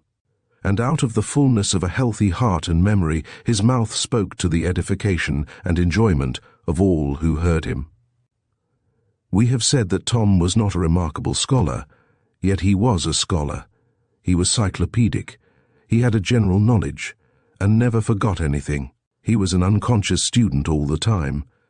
But his attractiveness was not in his scholarship, but in his heart and character. He possessed and was actuated by an unselfish and clean heart and a pure conscience. He did not need to write upon his hat, "I am a Christian." The golden rule was the standard of his life, and he was hardly conscious of it. Chapter 16. The Farewell Commencement. Commencement exercises this year were very interesting, more than ordinarily so. There were 22 graduates in the classical course and 27 seniors in the theological class. There were 460 students in all. This was a much larger number than in any preceding year. Nothing had occurred during the year to mar the peace of the institution. 16 professors, clothed in their official garments, with the president, occupied the platform, which was profusely decorated with plants and cut flowers, while an immense American flag floated over the president's table. But somehow, there was a feeling of sadness pervading the whole program. Probably no one could have told what caused it. The 4 addresses, delivered by as many graduates, were of a high order, vivacious, brilliant, and 1 or 2 of them quite exhilarating and fine. Yet there was prevalent something like the feeling of a funeral occasion, a feeling which follows the loss of a friend. But no one was dead. Even the applause at the end of any well-given number was gentle and subdued. The president and Professor McLaren presented the diplomas.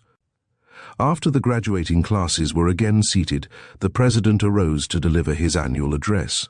This was Bishop Albertson's 30th time during his presidential career. How changed since he delivered the first address to 17 students, and with only 3 professors by his side. Now 460 students in his audience, 16 professors sat by his side, and he had just delivered 49 diplomas to as many graduates. Usually the annual address was mainly to the graduates. This address took a wider scope. It was intended and did touch everyone who had an interest in this great institution. It was full of affectionate counsel and expressions of honest gratitude. The atmosphere which had been unconsciously affecting the people throughout the program was beginning to be analyzed. Farewell words were of course expected at this time. Such were customary at such a time. But these were no common words. There was more than a common goodbye in them. This president had spoken similar words 29 times, but never just such words. His eyes were growing misty when at the end he said, "My dear friends, this is not simply a goodbye that I speak, but a sincere, heartfelt farewell." A few minutes later 700 persons stood with eyes suffused with tears, and with bowed heads to receive the apostolic benediction. Next day at 10 o'clock, the Joint Board met in the boardroom, in its annual meeting. The attendance was large trustees, faculty, and visiting brethren. The word had gone out that important changes would likely take place, but none knew just what they would be. J.M. Quintin, chairman of the board, presided. Reports from each officer were made. The secretary of the board read his report. It was a model of perspicuity and encouragement. Each member of the faculty presented an account of his work. A glowing report was made by Quintin of Sparrow's work on the farm, and a resolution of appreciation was sent to the farmer. Indeed, the board had never received such reports of the prosperous condition of the monastery. Then came the president's annual report. This was his 30th annual report, nor was it very different from the 29 that had preceded it. It was permeated with hopefulness for the future and gratitude for the past. Then came that which seemed to be the great burden of his heart. This was to be his last official message. He said in substance that the wise man's description of old age was fast coming into his experience. The keepers of the house began to tremble. The grinders were ceasing because they were few. He was beginning to be afraid of that which was high. The almond was flourishing. The grasshopper was becoming a burden. Desire was beginning to fail. In a word, 70 years reminded him that he must be relieved of some of his official burdens. He did not dare to interfere with his episcopal duties, feeling that possibly for a year or two more he might be able to meet and discharge them, but that from the arduous duties of the university he must be relieved, and a younger man asked to become its president. And he wished that these remarks be considered as his positive resignation as president of Monastery University. It was now 4 o'clock. They had been in session since 10 o'clock, so by motion they, without remarks, adjourned to meet at 7 o'clock in the evening. In reality, the president's resignation was a surprise to many. What now was the question? As the hour approached, the men were seen in groups, engaged in earnest discussion. But when they came together, it was soon manifest that there was no concert of thought, much less readiness for concert of action. The prevailing thought seemed to be to postpone any attempt to elect a president, it being the feeling that it was too precipitous. But a majority of the board insisted on at once proceeding to fill the vacant presidency, their chief argument being that the new incumbent might have time to prepare for the fall term, and, further, that no outside parties might be formed and no politics should be allowed to interfere. Bishop Albertson was asked to preside, and when the board was called to order, Mr. Quintin arose and modestly asked permission to address them. All were glad to hear this faithful servant of the institution. He begged them not to construe his remarks into self-praise, but to understand them as intending to simply show his unselfish interest in the prosperity of the monastery. Only this and nothing more. 31 years ago he had been made a trustee.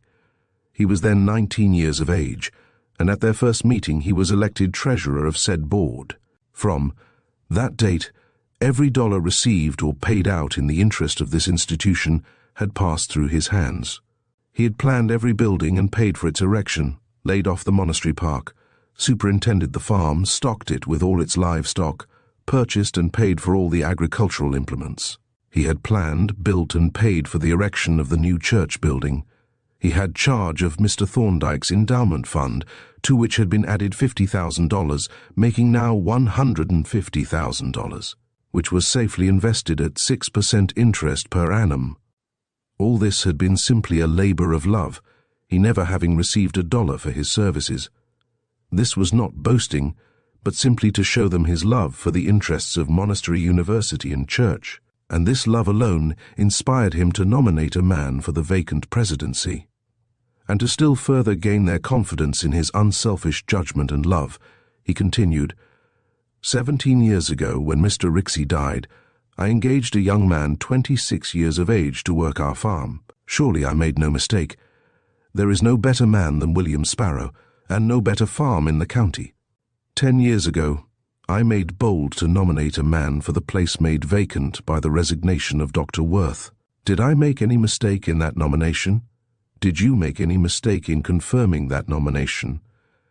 And now our beloved president is retiring, full of honors and esteem, and that great and responsible place is vacant. And I confess that my past successes make me confident as I pronounce the name of a successor. I have consulted no man, not even the man whose name I shall speak. I do not know, but he may decline the nomination, but my best judgment and unbiased conscience unite, and prompt me to nominate Edward McLaren, LL.D., for presidency of Monastery University. This nomination did not seem to surprise anyone except the man nominated. The thought of such an occurrence had not so much as come to him. Several weeks before, the bishop had in an incidental way intimated that he was seriously contemplating shaking off some of his responsibilities. But nothing more had been said, and Edward had forgotten the remark. And, when the bishop had presented his resignation, and it was accepted, McLaren simply concluded that this would entail extra work upon him for a month or two, until the trustees found a suitable man to fill the vacancy. But, now as he heard his name spoken, it came like an electric shock, and he sprang to his feet, exclaiming, "Oh no, this must not be. It cannot be." He then moved a postponement of the election. He said, "It is only 13 years since I stood in front of that old farmhouse, tired and hungry, a timid wandering youth, seeking work and bread, but more, seeking rest of soul and conscience. The farmer and his precious wife took me in and have been to me more than brother and sister." Then, turning round and facing the bishop, he continued, "And this man has been more than a father, but for him and the wife he gave me, I should not be here today. No, no. You have honored me too much already, and I move a postponement of this election until a future meeting of the Board of Trustees." There was not a man but what was affected by these unselfish and grateful words, but they affected the auditors in just the opposite direction from that intended. Really, they ensured his election. A moment of silence followed. Then Mr. Quintin arose and said, "Mr. President, I hear no second to Dr. McLaren's motion to postpone. His words have indeed touched my heart, and in their modesty and unselfishness, I see only a confirmation that I am making a wise nomination. I am thoroughly convinced that I am commending the right man, and with all due respect to the opinion of Dr. McLaren, I now renew my nomination." The chairman, with his usual dignity, put the question, and Edward McLaren, LL.D., was unanimously elected president of Monastery University. Such election, of course, created another vacancy in the faculty of the monastery. The chairman proceeded at once to state this fact. Again there was silence. "Cannot the work of this chair be divided among the other professors for a time?" asked Professor Ware, the professor of Belles Lettres. Mr. Smithson, one of the trustees, moved to adjourn, but the motion was defeated by a large majority. "What now is the pleasure of the board?" asked the chairman. Then someone moved to proceed at once to the election of a professor to fill the vacant chair of Greek and Greek literature. This motion prevailed, and the chair announced its readiness to hear nominations for the vacant chair. Abram Smithson, Jr., son of one of the trustees who graduated the day before, was nominated, but this nomination met with no second. There were some indications of surprise, which brought Professor Cummins to his feet, and with some asperity to say that he saw no reasons for expressions of surprise. It was certainly not the first time that this chair had been filled by a man who had recently graduated. This made several men smile, among them McLaren, who had been elected to fill that chair the day after his graduation. Then the bishop stated that during the 30 years in the past he had never made a nomination, but that he now felt inclined to do so, and he would nominate Thomas Sparrow, Ph.D., for the vacant chair of Greek and Greek literature. Sparrow was one of their own graduates, first in their preparatory course, then in classics, and afterward 3 years in Heidelberg, where he had won the philosophy doctorate. At this moment the newly elected president, who had been sitting with drooping head, as if he had been rebuked instead of having received their highest honor, arose and stated that he would be greatly pleased if Dr. Sparrow could be elected to fill the vacant chair, but he feared they were too late. 48 hours ago, the joint board of Borough Road Institute, a noted school in London, had elected him to fill the chair of Belles Lettres and History, and he feared that Sparrow had before now telegraphed his acceptance. "Then," said Quintin, "I move that we elect him anyhow, even if I have to cross the sea to give Borough Road satisfaction." The inspiration was complete. Every man was ready to vote, and did vote for the man who was wanted in London, and Tom Sparrow became Dr. Sparrow, Professor of Greek and Greek Literature in Monastery University, a result which none ever regretted. An earnest throng clustered around the newly elected president, with hearty congratulations. Not only the trustees, but more than 200 students, graduates included, who had been nervously waiting outside to hear the news, rushed impetuously as far as they could into the boardroom, and seizing McLaren, hoisted him to the shoulders of 4 sturdy men, and then marched out from the chapel into the park singing boisterously their latest college song, "Rah! Rah! Monastery, biggest lion of them all, Albertson and Mac and Quintin, rah, rah, rah." A full moon made it almost as light as day, and even dignified Albertson joined in the jovial song, while Billy Sparrow, dressed in his best blue broadcloth with its bright brass buttons, joined lustily in the chorus. Rah! Rah! Rah! Albertson, Mac, and Jerry Quintin. Quintin's team stood at the gate, and its owner told the driver to drive to the farmhouse and wait there. Quintin himself was somewhat nervous, knowing that he had something more to accomplish before he slept. The leader in this carnival of pleasure and song was Joe Elliott, a next year's senior. He was a stalwart man, the largest in the crowd, 6 feet 4 inches in height, broad-shouldered and clear-eyed, a leader in everything he undertook. He stalked in front, bearing a United States flag, setting the pace in both step and song. Quintin, after some effort, succeeded in reaching Joe's side and said to the leader, "Joe, get to the farm as soon as you can and set him down. I want to speak to him as soon as possible." Stop with 3 cheers for Mac. Joe took the hint, and with march and song, he halted his men in front of the farmhouse, and setting McLaren down, took off his cap, an example which was immediately followed, and they gave 3 tremendous cheers for the new president of the monastery and dispersed. Immediately, grasping McLaren's arm, Quintin said, "We must find Tom and learn whether he is cabled to London." They entered the house and found Nancy at once, as if she had been awaiting their coming, who, without being asked, remarked, "Tom waited until the president was elected, and then started to Centreville, taking Leon with him to cable to London his acceptance. It is about half an hour since they started." "How did he go?" asked Quintin. "On foot. He took the boy with him for company. It is such a beautiful night, and the lad wanted to go." "That is enough," exclaimed Quintin. "Jump in, we may catch him yet. Now, Cyrus, let them go." And they did go.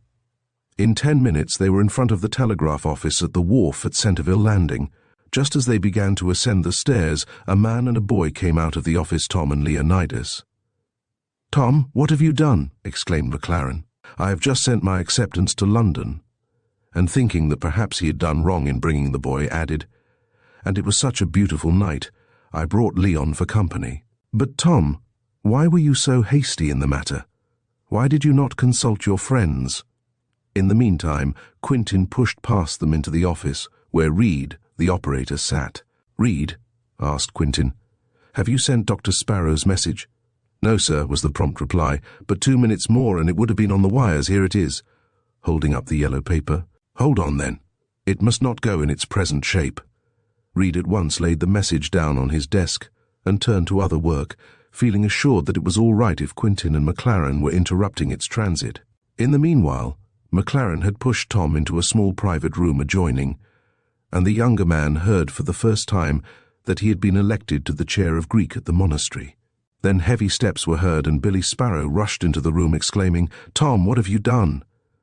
"Father," said the young man, "I did what I thought was best. They kindly offered me an honourable place at Borough Road, and I had no expectation of anything of the kind here, and really did not think that anyone would object, so I accepted. That is all there is to it.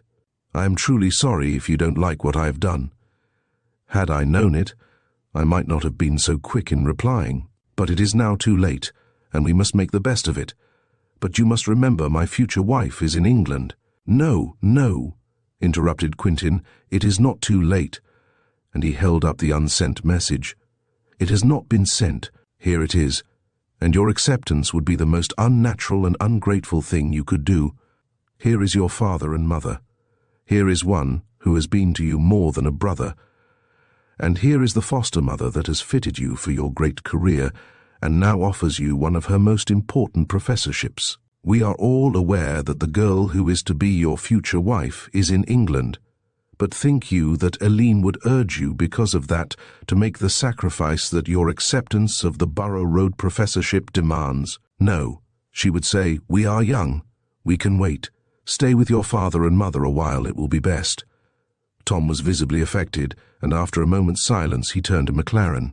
Carl, he said, take the blank and fill it out as you think best. You can sign my name.